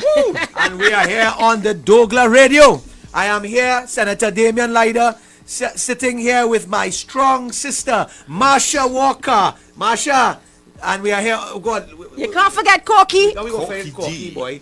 Corky is the man. But Marsha, we just listened to the MP Rodney Charles. We listened to Senator Lyder. She raised a good point about the People's Revolution and why it's important. Yes. And talk or not. And listen, some people that I know forever, the kind of things they be saying, you really lose friends. And you know what's hurtful about it? They do not understand that it is our fight and our sacrifices that their children will benefit from. Yes. So it's a hurtful thing, you know, but as she said, we have to continue the fight. Forget what they have to say. Mr. Victor and just today. Go. Right. Well, let me tell you, but Corky, I was getting to that. Because listen, we heard MP Rodney Charles speak about the infiltration of the political arm of the state into the independent spoke about parliamentarians for global action. Yes. In their release today, they said, in this respect, the PGA notes that freedom of expression and speech is a well-entrenched right in constitutions and international treaties. It is an indispensable right for the correct functioning and meaningful participation in democracy. Yes. So you see, when you start to come and threaten me and say, if I stand up outside the parliament again with my placard, you will arrest me, or when you threaten Victor Roberts and David Welch and all of our other activists that stand and speak. Yes. You are threatening our democracy. That's right.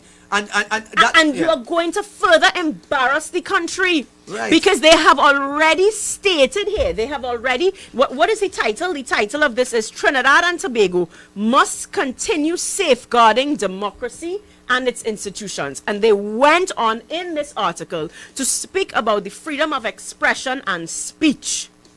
They spoke about how that was very important for the correct functioning and the meaningful participation in a democracy.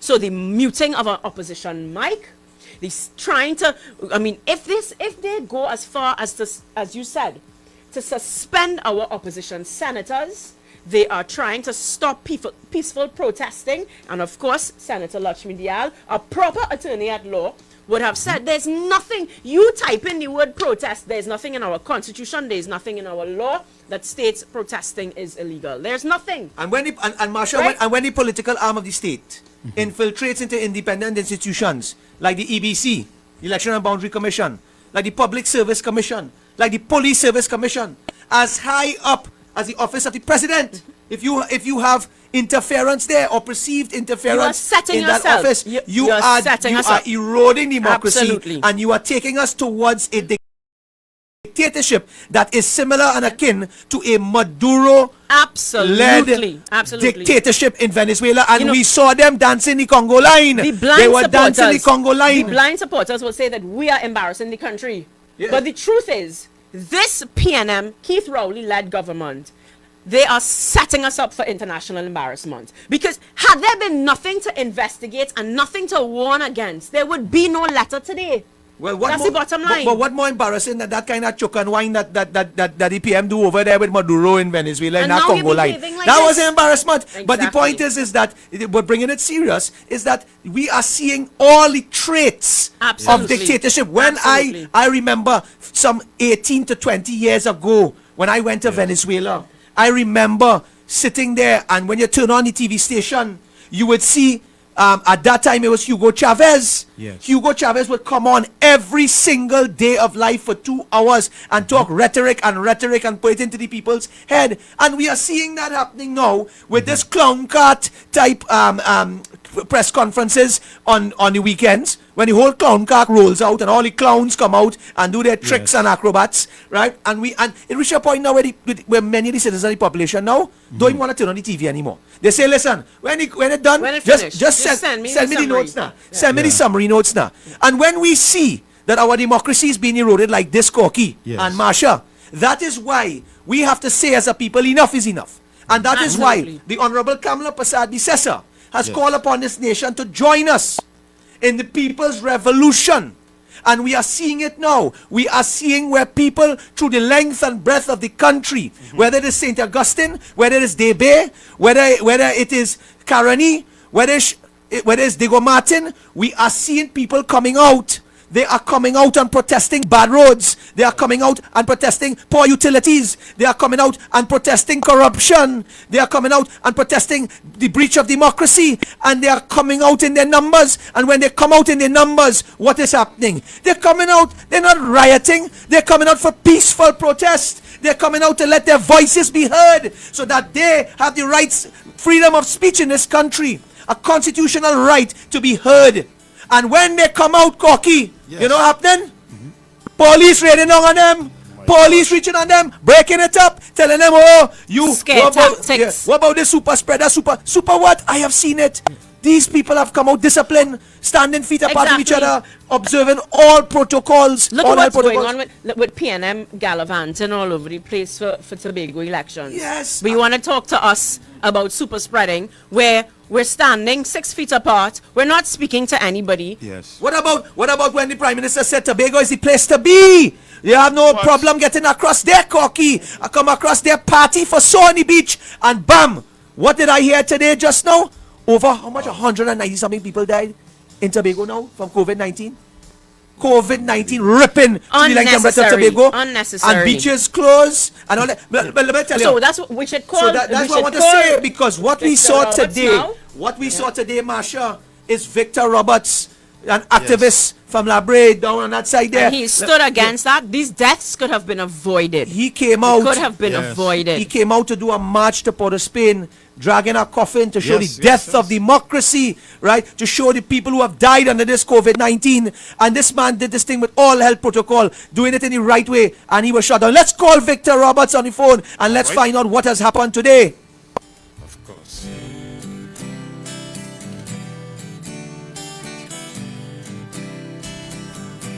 Senator Nakid spoke about a proper parallel health system while we're waiting on getting Victor Roberts on the phone. Wait, is Victor Roberts on the phone? No, not yet. All right. Are we waiting for him to come on? Yep. Yeah. So we spoke about a parallel health system.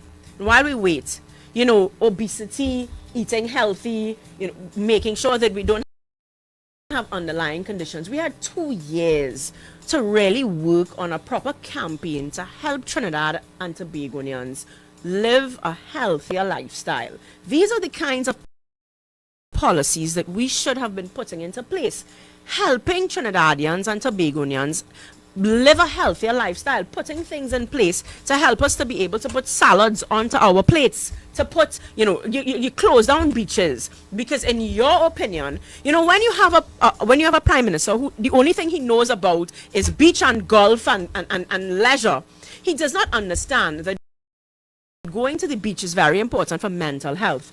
People use outdoor parks and whatnot for exercising. These are things that are very important, right? And that's where the proper parallel health system should have happened, where we would have spent the last 2 years really improving the health of our nation. So, God forbid, COVID hit you, your immune system, your body could handle it, but of course, we didn't pay attention to it. And so that's why we're here now. You guys getting through to Victor across there?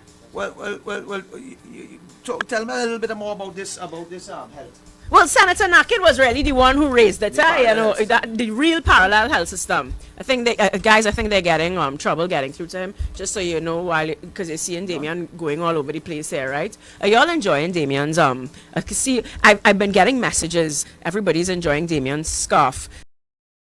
Just to remind y'all, Senator Lyder had on his scarf today because he was for those that joined in the last hour, would you like to give them the reason for this scarf and do over the skit for us now? Well, I don't have a three-piece suit on tonight. But you have to say the accent. No, I don't have a three-piece suit on tonight. I couldn't get myself a three-piece suit. So what I did is I put on the scarf that Rowley just put on in the parliament. So I could stand up and I could talk like Rowley. Well, I hear that Victor Roberts is here. Yeah, so let us welcome in our brother from down south, Brea, the strong activist, the man who fighting for the people of the Southland, people who have been neglected by the PNM, people who have voted for the PNM and who now realize that elections have consequences. And this man that they call Victor Roberts, who's on the phone with us now, is a man who's fighting for the people. We welcome you, Victor Roberts. Pleasant good night to the Honorable Senator Lyder and also Miss Marsha Walker. Blessing good night to you and my good friend Corky. Yes, and also to Trinidad and Tobago, in particularly the Honorable Political Leader. Well, boy, Victor, we sitting down here, let me tell you, welcome on tonight. And we sitting down here, we talking about all these things that are going on in the country, the breach of the constitution, the trampling of democracy, the COVID-19 out of control pandemic brought on by this that this government has foisted upon us. We are here talking about the fall in the economy, and we are here talking about the people of Trinidad and Tobago saying enough is enough. We are getting up now to stand up peacefully and to come out and to protest. And we are seeing that when we do this peacefully, when we try to exercise our freedom of speech, we see they're trying to shut us down. I saw you earlier today, Brother Roberts, and I saw you had an initiative. Tell the people a little bit about what you were doing and what transpired today. Well, today, of course, I started, as everyone puts it, a historic march from Erin on the beach, and we'll be going all the way to Port of Spain within a 5-day period. Everything started off smoothly this morning, and we covered just about 21 miles. When we reached at the quarry area, that's on the SS Road, we were confronted by off-duty plainclothes police officers who pulled in front of the coffin that I was carrying on a 3-wheel makeshift bicycle. Upon the arrival, the officers stated to me that this was illegal and I was conducting a protest. So I tell the officer, look, I'm not conducting a protest. I am delivering this coffin to Port of Spain. Added to that, it was just me and one guy on the side of the road. My vehicle with my wife and another guy was inside. The officers said to me that they had instructions to detain me until an inspector and a corporal come to the scene. So I complied, and I stood my ground. And what they were saying is that they consider it to be a protest. So I said to the officer, I said, well, officer, I said to you, we are bringing awareness to the COVID-19 pandemic, the deaths in particular, and therefore we are highlighting this coffin. This coffin really represents the amount of deaths that continue to go through all the various communities. And so we are passing throughout the communities and saying to the government that you cannot tell us that you have spent $5 million on equipment for COVID-19, and then the Prime Minister said, that they have spent $300 billion in the fight against COVID, and of course in terms of giving a grant that the majority of the citizens never received. And you can't tell us that we are doing this, and at the end of the day, all we have is 60 ventilators. I have a nurse, a family who's a nurse, and this week, what really triggered this thing is that she called and said that there were people in the corridors and in tents who were dying because of a lack of a ventilator and oxygen to help them breathe. And she also described the horrible way in which they were suffocating before their last breath that they couldn't find leave their bodies. And so this is what this message really is about. And of course, I know for a fact that the Prime Minister of this country, he hates protests. I know that. And we know for sure that the government they have embarked on zero tolerance in relation to any citizen highlighting any problem once it relates or once it falls within their backyard. They are using now the police service, the TTPS, to carry out the dirty work. I know for a fact that the Deputy Commissioner of Police, Mr. Jacob, I am now realizing that the Minister of National Security, he is the shadow Commissioner of Police, so he is giving instructions. And of course, like some members in the TTPS who thirsty for power, they don't care what rule they break or who rights they infringe on, as long as they could get authority. And we see because of what Gary Griffith had done in terms of standing up to defend when he was advised to go to some pool party on private soil to arrest persons by the Prime Minister. As a result of his refusal, that is why we had the collapse of the Police Service Commission, and also I'm now seeing that a new merit list will be forthcoming very soon. But coming back to the point is that in this country, people have to understand that they cannot allow themselves to be intimidated by police. You know, today I had a discussion with someone and they were saying to me that people so frightened and afraid of the intimidation by the police that they doesn't want to come and stand up and speak out for what is right. And I said that, look, the time has come that people need to realize there is only one choice. You could either be intimidated and allow the government to take the lives of these citizens by the way that they have handled this pandemic through their negligence and their incompetence, or you could stand your ground, you could stand up and demand that this government be removed through one voice, because I am saying that the state of affairs in relation to what is happening with this pandemic, it is not only alarming, but you will see, the Honorable Senator, that very soon the death toll will be climbing to 50 and 60 persons a day based on the amount of infections that is now coming or that is now surfacing, and we does not have the necessary equipment to deal with the situation. My cousin also tell me that they are now embarking on giving COVID-19 patients' family prescription to source drugs on the outside to treat with this disease. The hospital is also out of the necessary drug to help these patients. And Brother Roberts, I wanted to stick a small pin there.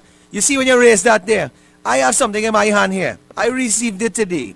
And I want to verify this. I want to verify this because you're telling me and you're telling this nation that because of a lack of resources, we see the amount of deaths today. Well, I want to say to you here that this document I received states that, and we have to verify it, right? So this is the allegation that the government of Trinidad and Tobago received just over $2.3 billion in international funding for COVID management, right? On April the 3rd, 2020, 400,000 US from the Development Bank of Latin America, that is 2.8 million TT. On the April the 15th, 50 million from the same development bank, 350 million TT. On April the 24th, 950,000 US or 6.7 million TT. On June the 29th, they receive again from the development bank 1.05 billion TT dollars. Then we see from the Inter-American Development Bank 600 million TT dollars. And then from the World Bank 140 million TT dollars. A total sum of 2.3 billion dollars. And then Brother Roberts, on March 25th, 2020, the government comes now and draws down 1.1 billion US or 9 billion TT dollars from the Heritage and Stabilization Fund. So we talking about 12 billion TT dollars, 12 billion, you know. So where is the money spent? Which healthcare system improved? Where were citizens repatriated? How many tests were done? Did the larger part of the population receive grants? Did businesses receive aid? Did essential workers get compensated? Were laptops provided to the children where more than 40,000 children did not sign on for their classes? Where a whole generation of children are now going to have missed an entire year or 2 years, sorry. Those figures that you're quoting, those were actually, I saw that come out from a reporter, I think from CNC3. I was trying to find it. But those figures actually came out. We're going to research this now and get the facts. We got all the facts because, but we know that billions of dollars have been spent, and we know that many people have not received grants. We know they have not received the laptops, and this is after this government comes and takes away the food grant, the milk grant, the baby grant, comes and takes, sending people home, contract employees going home. They're just taking away things. But yet, here's what's going on, Brother Victor. They could come and they could spend $20-something million on a Tobago palace. A palace for the Prime Minister to frolic in Tobago. They could come and spend Don't forget the art. $17 million on the President guest house in the back. They could come and spend $30-something million on a Whitehall that the President doesn't even go to. The Prime Minister doesn't even go to because he does hold all the meetings on golf course, right? $3 million in art. We see $90 million on a Brian Lara Stadium that is unaccredited and no international match cannot be held there. But yet, for almost 5 years, 4.5 years, we see a children's hospital that was built by the Honorable Kamala Prasad Bisesa sit down there not utilized at all, and it took a COVID pandemic to force them to open up this facility. And yet we hear, Victor, about over $12 billion so-called being spent on COVID-19, and all we have to account for it is some boxes of fruit and vegetable from Namdevco, where a few people get a hamper. And I don't know if a hamper going to feed you when you get it today, if it go feed you next month and the month after when you have 200,000 people unemployed. What do you say about that, Victor? But I think that the Prime Minister is fully aware that after he loses the Tobago election, which will be on the 6th of December, I think that the Prime Minister and the Fantastic Seven will be making arrangements to abandon this country and disappear, because they know for a fact that they will be facing the gates of the prison.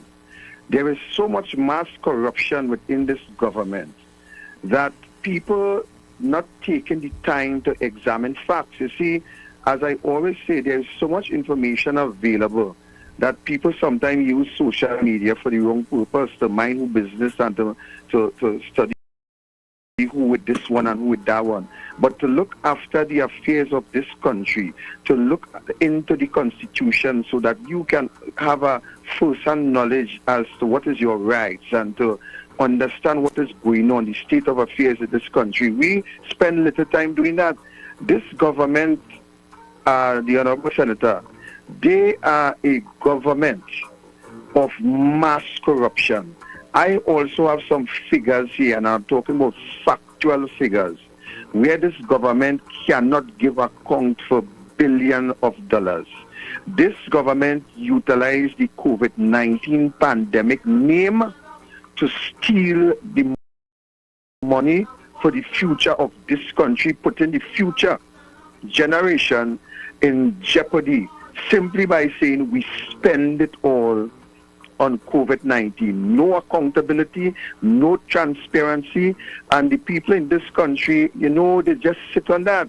And until our citizens understand that what is happening in this country today, it will affect us 3 or 4 generations down the road, is until they will stand up, and get out and ensure that this government demits office. We cannot wait until 2025. 2025 will footy well have probably about 5 to 600,000 people in this country from the 1.4, because people will die in mass amounts. People will die simply because the Minister of Health, the Prime Minister, the government policies is not policies that will bring this pandemic under control, and it is not policies that will help in any way. You cannot tell me the health system is starving for simple medicine. We see under the from between 2010 and 15, we saw where Kamala Persad-Bissessar and her government had prepared and put in place a nursing training facility in El Dorado. Nurses was supposed to be trained and bring back to fill the gap within the nursing fraternity. As we speak, we are now sourcing nurses from the outside to come to Trinidad, and the reason for that is because the Keith Rowley government not only being a spiteful government, but everything that the partnership did to move the lives of the people of Trinidad and Tobago forward. Keith Rowley is and will continue to remain on that role to destroy everything, and in doing that will also destroy the lives of the citizens of this country. And you just said it, from laptop come right back down, textbook, everything they're destroying. And if people don't want to stand up, my brother, I intend to do what I have to do. I intend to stand as long as God gives me the ability to stand, and come what may, because I am not afraid of going to prison for what is right. I am not. I want to make it clear. I just stopped short today because I like to deal with things in respect, in telling those police officers that they cannot frighten Victor Roberts. I am not intimidated. I am prepared to go to prison for what is right. We have the prison full with all kind of people for the wrong reason. And I think it's about time, under this dictatorial behavior of the Prime Minister, I think that all of us must be prepared, must be committed to stand in defense of this country and the country constitution. Because the Prime Minister continues to flaunt the Constitution, continue to breach the Constitution. The Judiciary is compromised because, of course, the Prime Minister have trump card on most of those judges in the Judiciary. But Brother Victor, let me stick a small pin there again. But Brother Victor, because the time running there, and boy, let me tell you, all you telling the people outside there listening to you, and they are hearing the truth come out of your mouth, and they are hearing the cries of a man who feels it and who knows it and who's telling the people tonight what is going on. And you said something just now, Brother Victor, where you said to the population that this government has come and collapsed everything that the People's Partnership did under the astute leadership of Kamala Persad-Bissessar. All those things she did for the children, for the elderly, and for all constituents, whether you were a PNM, whether you are UNC, whether you lived in a PNM constituency, or whether you lived in a People's Partnership constituency. And she did that for those people. And now I ask you, Brother Roberts, on the last segment of the interview with you here tonight, you are sitting and living in a PNM constituency, a constituency that has voted time and time again for the PNM. And the PNM is now in power 6 years now. Tell the population the truth. Tell them this is not a UNC constituency. You are sitting in a PNM constituency. Tell the population what is the plight of the people in the constituency of Brea. Well, the plight of the people in the constituency is simple, plain, and it is there for everybody to see. The people continue to suffer for employment. They suffer for trade. They suffer for all different forms of education. There is nothing in the constituency since the Prime Minister shut down Petrotrin to safeguard his friend. That move shut down all or 99% of the small businesses that would have run off of Petrotrin. And people is suffering. People have to hide their vehicles. Persons who had the pension plan and all that who would have dealt with, who would have allowed that money to accumulate over the years that they work in these companies, so that when sickness comes in, they would have been able to take care of it instead of putting the extra burden on the public facility. They now have to go and line up amongst the rest of the public and fight for number to see about the ailments.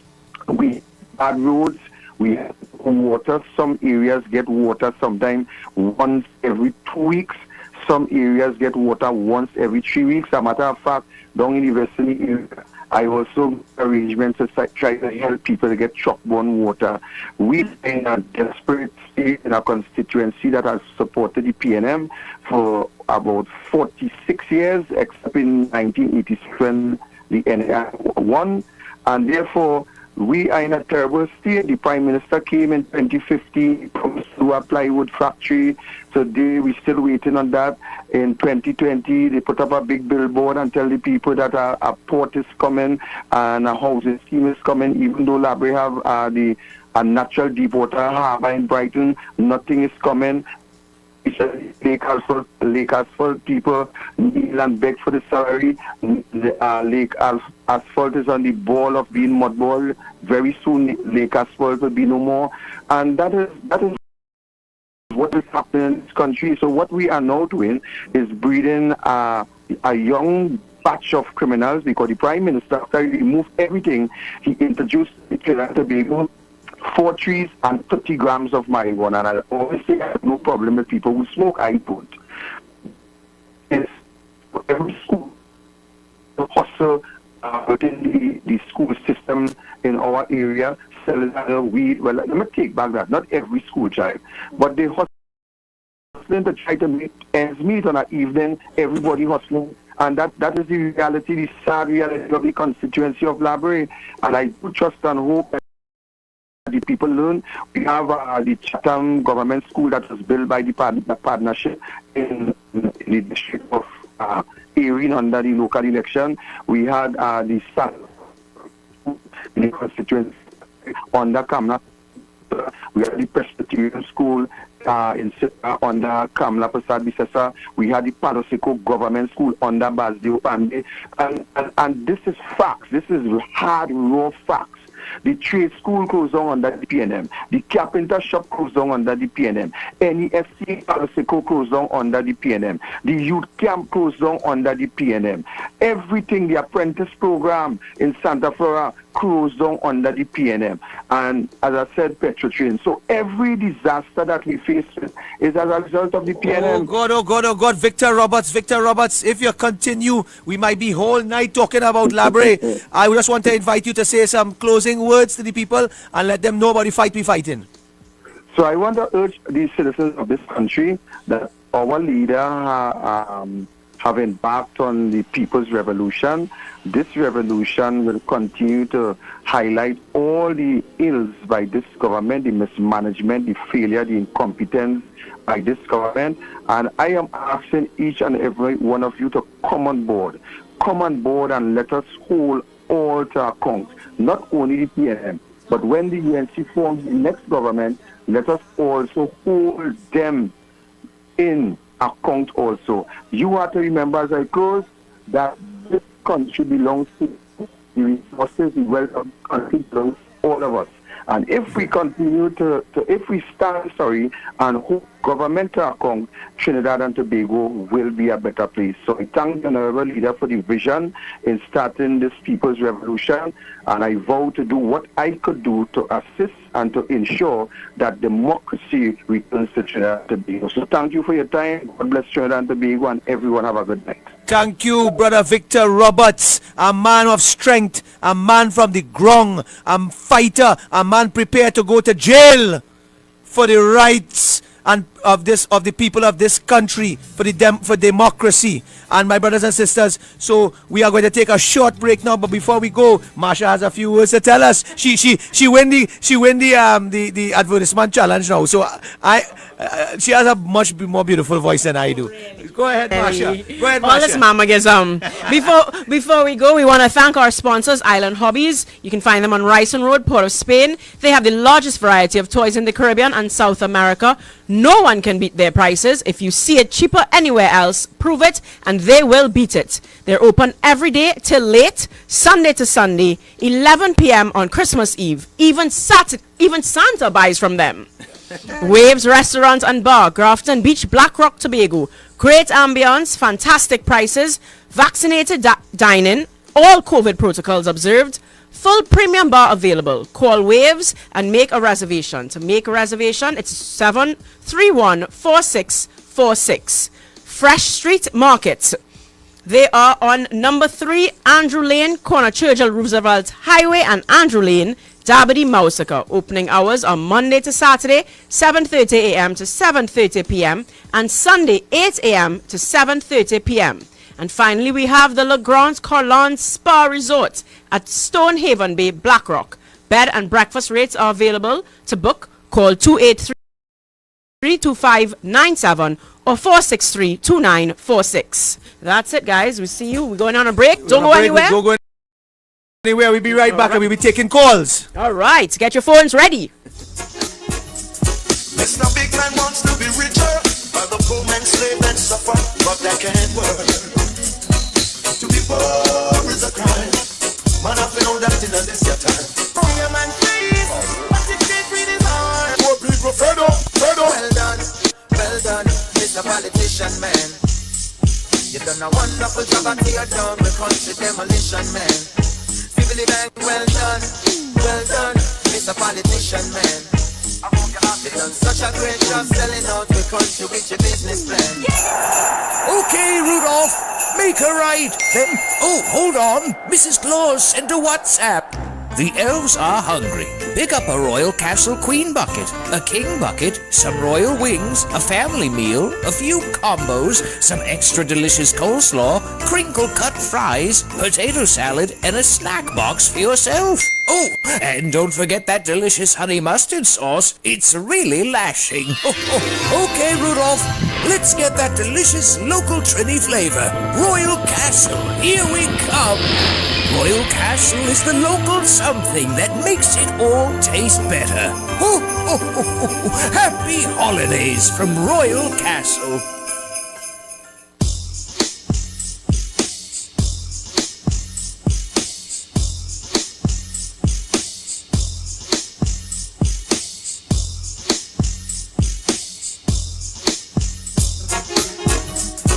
Mr. Big Man wants to be richer, while the poor man slave and suffer, but that can't work. To be poor is a crime. Man, I know that in this your time. Free a man, please. But if they free his heart. Poor people fed up, fed up. Well done, Mr. Politician Man. You done a wonderful job at tear down the country demolition man. Civily Bank, well done, Mr. Politician Man. 823 U97.5 Hot Like Pepper Multicultural Radio, douglAR Radio on the inside on U97.5. You could tell someone who's been properly trained, huh? Yeah, oh, he's so smooth. Yeah, real smooth boy. And I roughing up here. So you're here with Senator Lyder here tonight. Of course, the douglAR, the real man, the man who is a champion of this station. He is taking a well-deserved night off tonight. Don't mind you sound like he used to DJ back in the day. I know you used to put goods on a truck and drive all through Tobago. Somewhere along that. Yes, you know that. I start from the bottom and come up, you know. Okay. Yeah, man. Yeah, I know it is. So when they like to say that we don't know about Tobago and we don't know about Tobago, they don't understand that even one of our senators put goods in the back of a truck and drive from sun up to sundown, trying to sell goods off the side of a truck. Yes, I have family in Tobago as well, Mr. Volton Nuri and his family. But let me tell you, the douglAR, who is half Tobagonian, can talk about Tobago. Right. I'm staying out of the Tobago politics and not getting involved because they just try to drag the UNC into and say about this and the other. I stay in quiet on that. Okay. There's going to be an election there, and the voice of the people will speak at that point in time. Right. But I just want to say, on a very serious and more somber note, today, 21 deaths, 720 new cases of COVID-19. We saw yesterday a record 31 deaths to COVID-19 in this country. We have seen now almost close to 70,000 cases of COVID in this country. Yes. More than 2,061 deaths today. And we see today come out in the news, it's on CNC3. We see that Trinidad and Tobago takes the top spot globally for COVID-19 deaths per million. Now let me tell you something. If there was ever any irony to be had by a minister of health who stood up on a political platform and a government that used COVID-19 to win an election, if ever there was a time of irony to look now and see what you are number one in the world with, imagine you are number one in the world for deaths. We just spoke about the amount of resources that have allegedly been given with no accountability. When we ask what you spend it on, they roll their eyes and say COVID. And they say COVID. And we just have to buy that. So it's a very unfortunate situation we're seeing in Trinidad and Tobago. It is not something to celebrate about or smile about. It is indeed a sad thing. Isn't. And again, I repeat how I because these are not statistics. These are people's parents, their siblings, their friends, their family members. Yeah, and I just want to put, Marsha, I just want to take my heart out to all those people who have lost someone. I can tell you that I have lost several people in my circle. Mr. Ball lost his brother as well. Yeah. And then when the douglAR have asthma and couldn't make it into the parliament, right? They want to come and condemn the same independent senator, condemn him, right? But anyway, yes, let us open the lines. 218-7762. That's 218-7762. We have a call coming in. Hello, welcome. Hi, good afternoon. Good evening. Good evening. To Damien, Marsha, Corky, and to everybody out here. Before I make my contribution, I just want to remind people of something. When Anil first started this program, he asked if we should have on the program, and my recommendation was, and I quote, Marsha Walker make a good compliment with you, and today I'm listening to it, and I was right, and I wish that he would really working on that. And bring Marsha on with him. We like him, eh? Don't get me wrong, eh? You understand? Now, next thing, I want to also compliment Mr. Dial Singh, you understand? For getting his second title of being number one in the world. How they're feeling now? You're not hearing a word. His Prime Minister came on last night and he talked so much, and we did not even hear a word about the 31 deaths that took place yesterday, right? But he coming to talk about the UNC wearing black to help Duke and Tobago. Let me tell you something. Sandy dog whistle, racial dog whistle, was the Calcutta ship, and this new dog whistle is the Zamaka. But you see, they can do what they want and feel that they're going to get away with it. But I am calling on the people of Tobago, don't let them. And before I leave, I want to remind all you about independent senators. If you all remember when Ian Roach, as an independent senator, starting that senator, call on Kamala Prasad to call elections now. Where's the independence in that? But they should learn, Mr. Dial Singh, Senator Dial Singh, should teach them a lesson. Stay out of UNC and PNM business and start acting independent. Thanks a lot, guys, and have a good night. Thank you very much. And that is why we say, that if they must stay out of the political gayel, because if you come into the political gayel, there are rules of the engagement. And I think now they understand what those rules are, and we go deal with them accordingly. Next caller. Yeah, good night. Good evening. Good evening. Yes, I listened to all the discussions that taking place here, and those discussions are very good because they educate the public. Right? And I hope that when you are one say if, or when you are getting the power, that you won't do the same thing what they are doing now. I hope that you all are going to do your best, especially for the working class. There are people who have received an increase from since 2014, and all these different things that people are waiting on, right? In order to improve their living and so on. Thank you very much, my brother. We taken your advice. We've heard you loud and clear. Thank you, my brother. Thank you for calling. We have any another? Right, good. So Marsha, let me ask you this here now. Let me throw something over to you. Oh my goodness. I doing plenty of talking. Hold on, we have another caller coming in. Next caller. Hello, good evening. Yes, good evening. Good evening, sir. You know why you're not opening beach and rivers? Why is that? Rowley and in both can be in them place. They just taking water. All right, thank you, my brother. That, yeah, see, they just take water. And, you know, but basket don't hold water, you know. Anyhow, next caller. Good evening. Hello, good evening, Damien. Good evening, Master. This is Elsa calling in. Hello. I'm going to be very brief regarding Senator Vieira. Now, I spoke to Anna about Senator Vieira, and I knew he was going to cheer him up, right? But listening to his contribution when he made a comment regarding the appeal court judges texting him via WhatsApp, he literally just sold his soul. While he went to censure the opposition, he could have just kept his mouth shut and he get himself in more trouble. So it's like he gone up in the parliament to censure the opposition with his motion, and he basically pulled his own pants down. And by the time he made that admission regarding the judiciary, he sat down because he had no toilet paper. Oh God, thank you, my brother. Hey. Wait, thank you. Hey. Lord Father. All right. Don't respond to that. We do not want you. I am not going to respond to that. But we will just laugh. Next caller. Good evening. A blessed night to Marsha, to Mr. Damien, and to Mr. Pook. Same to you. Good evening. You see, the people is the generator that generates the power to put a person as a prime minister. If we, the taxpayers' money, could understand that, we are the government. And when we could stand up, you see what Mr. Robert is doing there?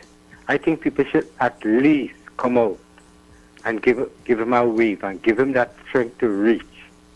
And you see, when you all, the senator who carried you all there, that was a campaign motion for the politics, for the election coming up in Tobago. People have to understand, if don't blame no politician, blame we the people. When Mrs. Kamla Prasad, he had a sickness going on with babies, she come and she healed that. The doctors who was there, they healed that. She built a hospital. Everything she do, she did it for the taxpayers, not for the ministers and them.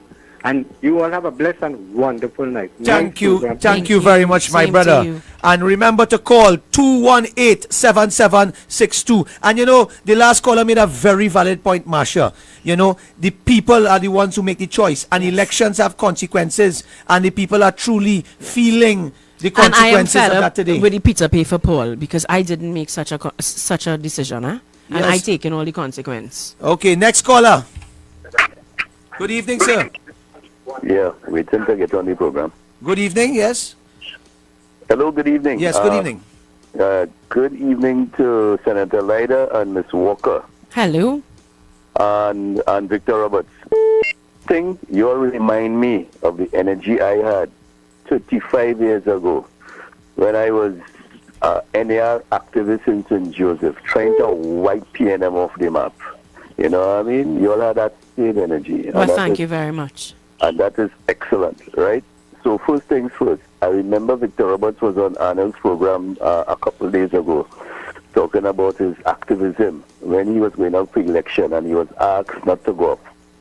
Victor Roberts took a bullet. Victor will tell you all about that. Victor took a bullet in his chest and survived. This thing going deeper than just what we've seen on the surface. Well, he said tonight that he's willing to go to jail, you know. He said he's willing to go to jail tonight. Right, that is one. Two, you all have to be very careful in terms of how you, Senator Lyder, this is what I would like you to do. All the things you and Ms. Walker talking about, and Victor talking about, and Arnold talking about, time to document it. Put it out in a document. One chapter, all Rowley lies. Second chapter, all the contradictions in terms of what the People's Partnership put together and what the PNM come on this mantle. You made some statements earlier on with regard to the drawdowns that we got from the international monetary institutions for COVID. People have to see it. Once you tell the truth often enough, just like a lie, it becomes believable, right? So you have to find a way within the UNC activism to document those things and put it out there, let people see it. People would always vote PNM because they're afraid of other people, of other races. That's just the way it is. They're afraid. So if Mr. Manning get up and said one day, this is the first time in my lifetime I see a certain Prime Minister chastise his own cabinet member, his own MP in Parliament. Now, my question is to the rest of the people who like to vote PNM. Mr. Manning warned us about the kind of man Mr. Rowley is. How can that be good for the country? Ask yourself that question. You see this ethnic passion without logic that people just voting. I'm a black man. I have a bald head just like Rowley. I'm better looking than him and I have more integrity than him. And you're probably and from the way you speak tonight, you have a hell of a lot more intelligence than him, sir. I have to say that. By far. Final point, and I want you all to research it. Now, you all understand who own the media. You all understand who are the owners of the media. You all understand who are the owners of big business, right? The 0.1%. Get it clear. Separate ourselves from Venezuela, because the Venezuelan situation with Maduro, they fighting against the 1% being imposed on them by the United States. So let me just get that clear. Venezuela and Maduro and Chavez is all not what we think it is, because they have their own problems. It's just that Rowley wanted to be in bed with Maduro and Chavez and so on. Maduro and Chavez didn't know what's going on in Trinidad, and we, on the other hand, don't know what is going on in Venezuela. But there's an international conspiracy to jam Venezuela using the same global 1%. So we just had to separate the issues and get it clear. You all have a good night. Keep on keeping on. Fight the good fight. Good night. Thank you very much. Thank you, my brother. Thank you, my brother. You see, I like that kind of thing. You see, when a man could come and call for us to stop looking at tribal politics, right? Stop looking at race, and that is why Mrs. Kamala Persad-Bissessar has created a fertile ground where every creed and race has an equal place and space in this party called United National Congress. That is why you see people like the douglAR, like Victor Roberts, like you, Marsha, standing up and fighting. We all fighting together. But they try to come and put race and bridge race in between us. They try to do that. And you look and they say, well, this one against that one, this one against that one. Yeah. I mean, we have to stop voting race and we have to start voting for who is going to deliver. Vote on the policies, all the propaganda and all the nonsense and the noise. Vote on the policies. You know, Manning used the word stubborn facts. Vote on the stubborn facts of that you see before you. You know, Victor Roberts quoted the number of schools, etc. Vote on that. So we have another call. 218-7762. Good evening. Good night, Damian, Marsha, Diego Martin. Hello. Diego Martin in the house, man. You know who it is. Oh, God, of course I know it is. Take the floor, brother. I spent the past few days in Caracas. And I had quite an interesting conversation this evening with some so-called Afro-Trinidadians. I don't like to say it, but what can I tell you? And they all told me, we don't vote. I say, you don't vote. So you're going to settle for your URP, CPEP. Yeah, we have that. We in that. And I say, but what is, I mean, how could you go to that level and then they have no call again? You know, they could tell you 2 minutes, 2 weeks, and then 2 weeks you're off. And is that what you're going to settle for? We don't vote. I say, well, when you're catching your backside, you know, and you all are, yes, we are. I say, and all they don't vote, and you advertising this. I say something wrong, has to be wrong. You all have to say you are part of this and you must participate in it. You cannot just take yourself out of this. And one other thing, Diego Martin, well, boy, I don't know what to say about the amount of holes there because we just bought a tire last week and we bought a tire about 3 weeks ago. It is ridiculous, horrible. Anyhow, I enjoying the show and hey, Anel will be back. So hey, my boy. Thank you, my brother. Thank you, my brother. And you know, and that is the thing, right? I don't want to even talk about what they say now, you know. I want to tell you, it's about delivery of goods and services to the people of Trinidad and Tobago. About performance. About the taxpayers' money being spent for the benefit of the people. And we see a government that continues whenever an election is called, they want to flaunt money around, throw money around and say they're building this port and they're giving this 50 million to this and 40 million to that. And then when the election is over and you sit down there and you say yes and you dance down to the ground, left foot, Balize, right foot, Balize, sign my name with a golden pen, and all them song Ramajane, we love you so we take good care of you, only the you know when that music turn off, and when the truck turn off, and the noise is gone, and the air goes silent, and the crickets chirp, and you hear the sound of leaking water flowing down your road, when you hear the rain falling and then that same water with the water from the river flooding your yard and coming into your house, when you don't even have water in your own tanks to bathe, when you go to the hospital and you don't have drugs to treat you, when you get COVID, we heard Victor Roberts talk about the lack of resources, when your child can't get a laptop, they can't get onto online school because the government didn't have the vision to continue the laptop program. So they would have been ready.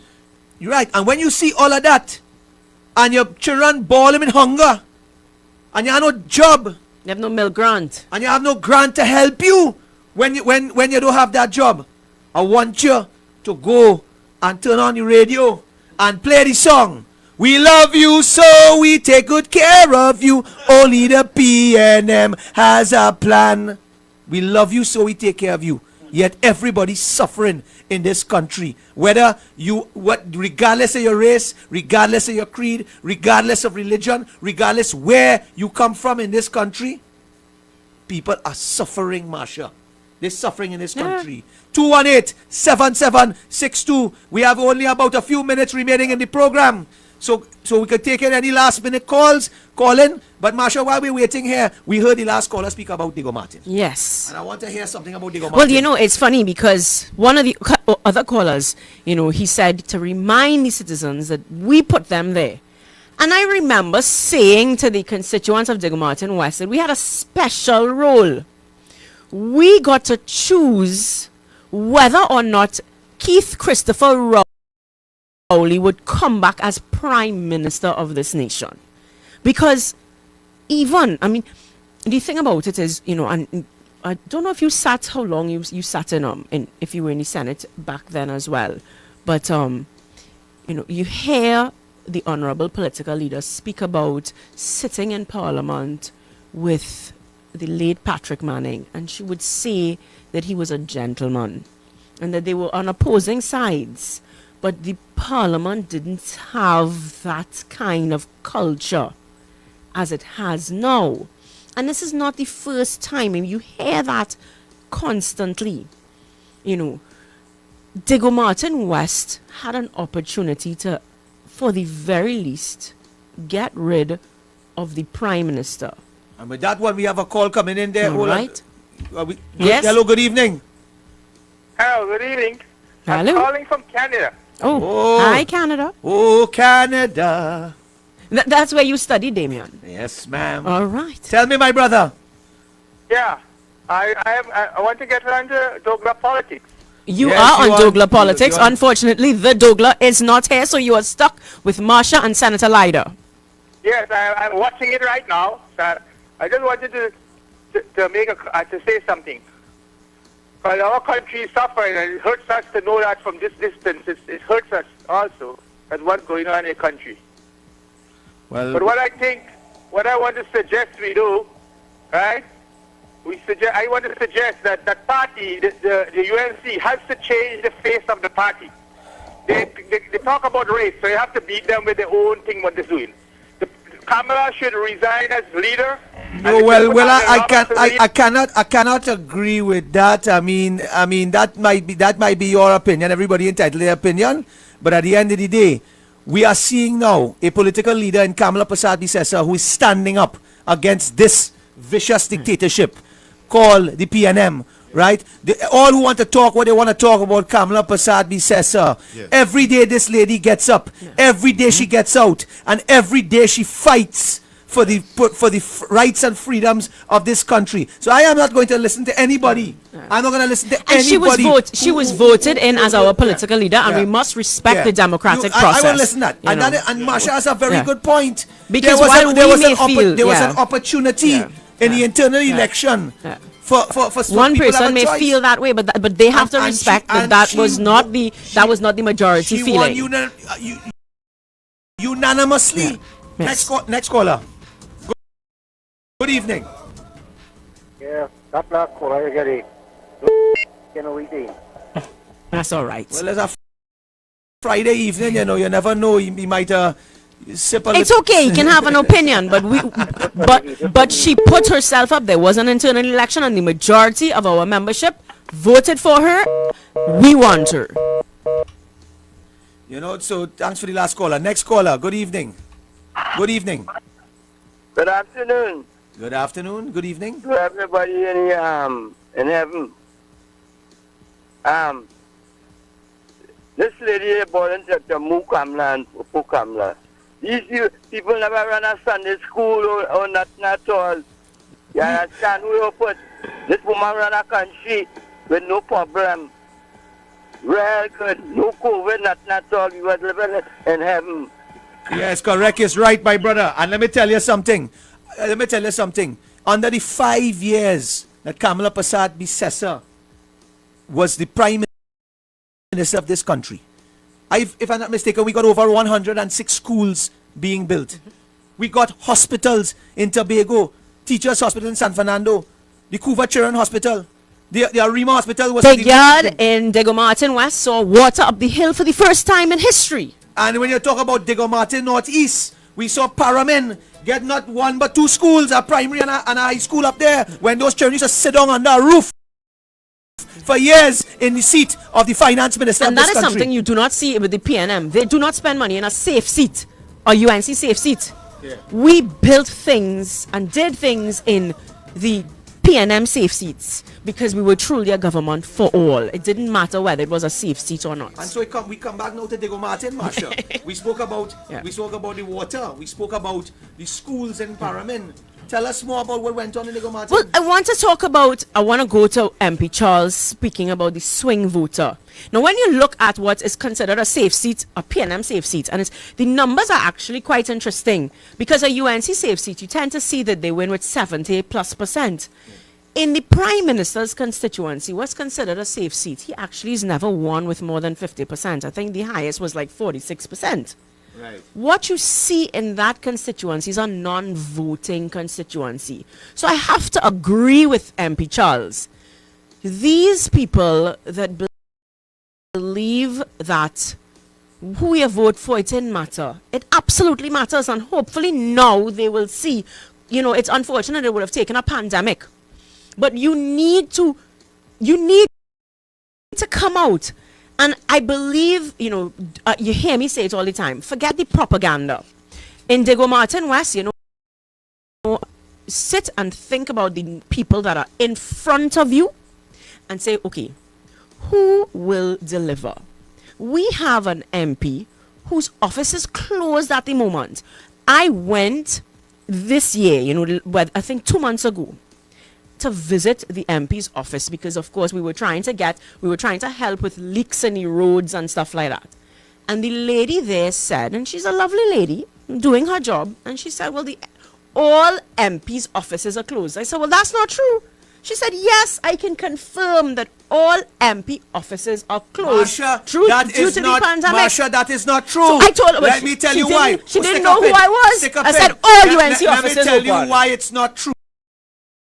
Because the Prime Minister made sure to open all the golf courses. So all the golf courses in Trinidad are open. So his office is open. You want to see the Prime Minister? Go to the golf course. Oh, One more Lord, caller see. for the night. One more caller. Good evening.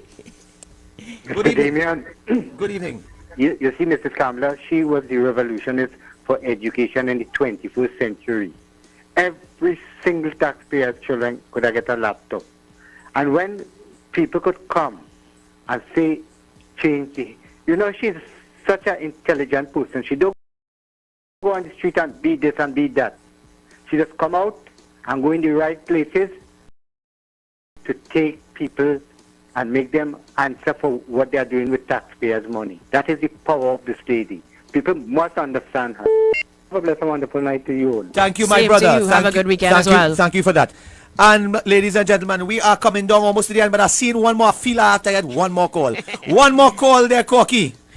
Good evening. Yeah, good evening. I don't like to call again whenever I call already. But I have to call out and contradict what this caller, one caller a while ago said concerning Ms. Kamala's predecessor, that she should resign. That is very, very wrong, very wicked. She did everything that she could while she was there in order to improve the condition of the working class group. Right? So that is very, very wrong. That's not right at all. Thank you, my brother. Thank you, my brother. Thank you very much. That is okay. Everybody is allowed to have their opinion. We may not like it, but they're allowed to have their opinion. But you know, facts speak. Numbers speak. Evidence speaks. And when you see, as I told you, schools, police stations being built, a fire station in Mearo being built, that the PNM left closed for years. Right? And I had to go down there to open that. I think somebody fall on. No, that is in Siparia. Somebody fall on and bust a tail. Right? Somebody fall on and bust a tail. They must be watching. You know, We had Forex. Right? We had foreign direct investments. When you see the highway from Golconda to Debe, right, built, and then listen, and they say we neglected the PNM constituencies. What was one of the largest road projects done under Kamala Prasad Bissessa? And that was right there in Diego Martin. Absolutely. The Diego Martin interchange in 3 PNM seats. Which made a huge difference to traffic. We used to sit down, Marsha, both of us from Diego Martin. You have to leave home by 6 a.m. if you're trying to get out of there. Well, Marsha, let me tell you. So we've had an action-packed night. We have spoken about a number of issues. We've spoken about the independent senator. We spoke about COVID.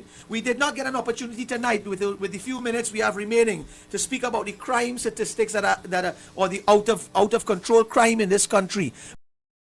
But I will briefly say to you that all of those who want to criticize, right, and say that crime is not there's no spike in crime. Let me say something to you all. When there was a commissioner of police from January to August, and there was a commissioner of police, there were 50 less murders for the year. And what we saw from year to year comparison. Yeah, from year to year comparison. Let me tell you something. I wrote it down here. I wanted to tell you the 400. We've already crossed 400. Last year was 393. Yes. So already we have passed last year's figures with 1.5 months with still to 1.5 months to go, Marsha. Yeah. And we would have been in a state of emergency for how much? 6 months? Yes, exactly. For 6 months out of that. Half of the year we were in a state of emergency, and we still crossed the last year's figure. Yeah, exactly. What you're looking for? It's 400, and it was 400 on Tuesday. Look at it here. Look at something here. In 2016, we had 462 murders. In 2017, 495 murders. In 2018, we had 517 murders. Is anything here seem weird? That under the PNM, the murder rate continues to rise, and then they got the silver medal in 2019. 536 murders, and Gary Griffith came in. And he had to shake up the place, bring in some of his own people, make some reform in the police service.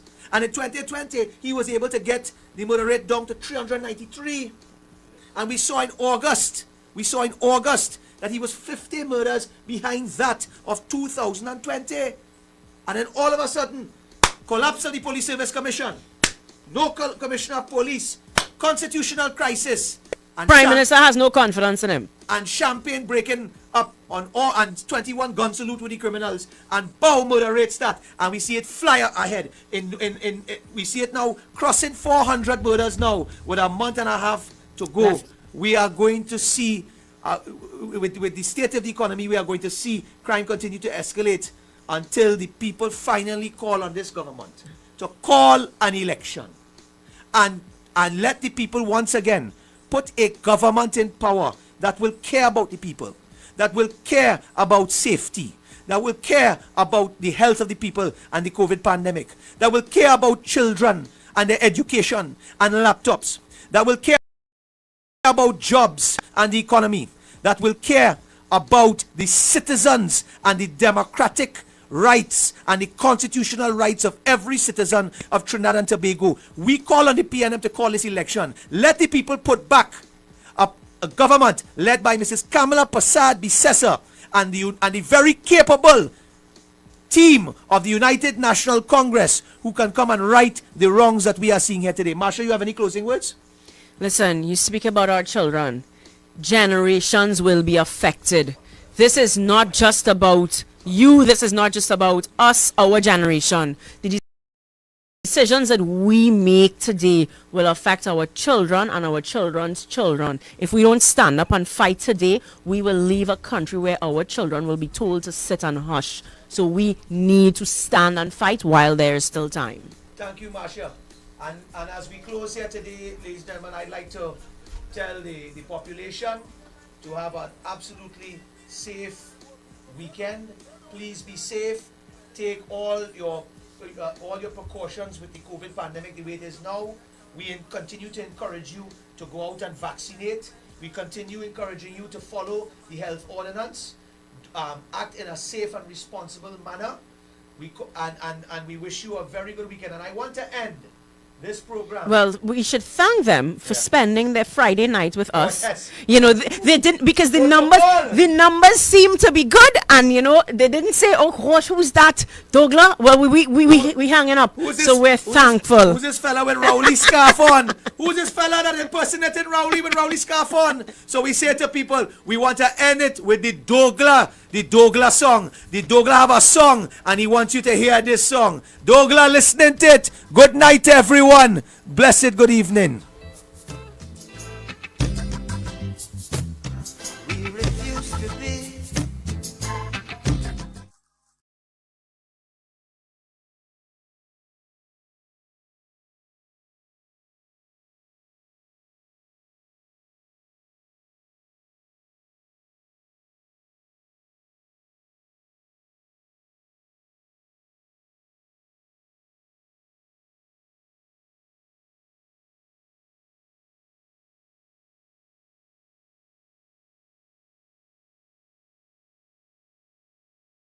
December 12th, a People's Revolution car rally live at the Fun Splash Water Park in Davie. This is your rally to gain freedom as the nation confronts runaway crime, a deadly pandemic. This weekend, we lost 48 citizens in 48 hours to COVID. And uncontrolled inflation. Come out to hear Team UNC, including the feature address by political leader Kamala Prasad Bisesa. On December 12th, come out and show the PNM that you have had enough. It's the People's Call, the People's Rally, and the People's Revolution. The People's Revolution will continue as long as the threat to our democracy and way of life remains. This is the revolution, the People's Revolution. The convoy heads to the Fun Splash Water Park in Davie, December 12th. Log on to unctt.org for more info. I want to hear everybody sing.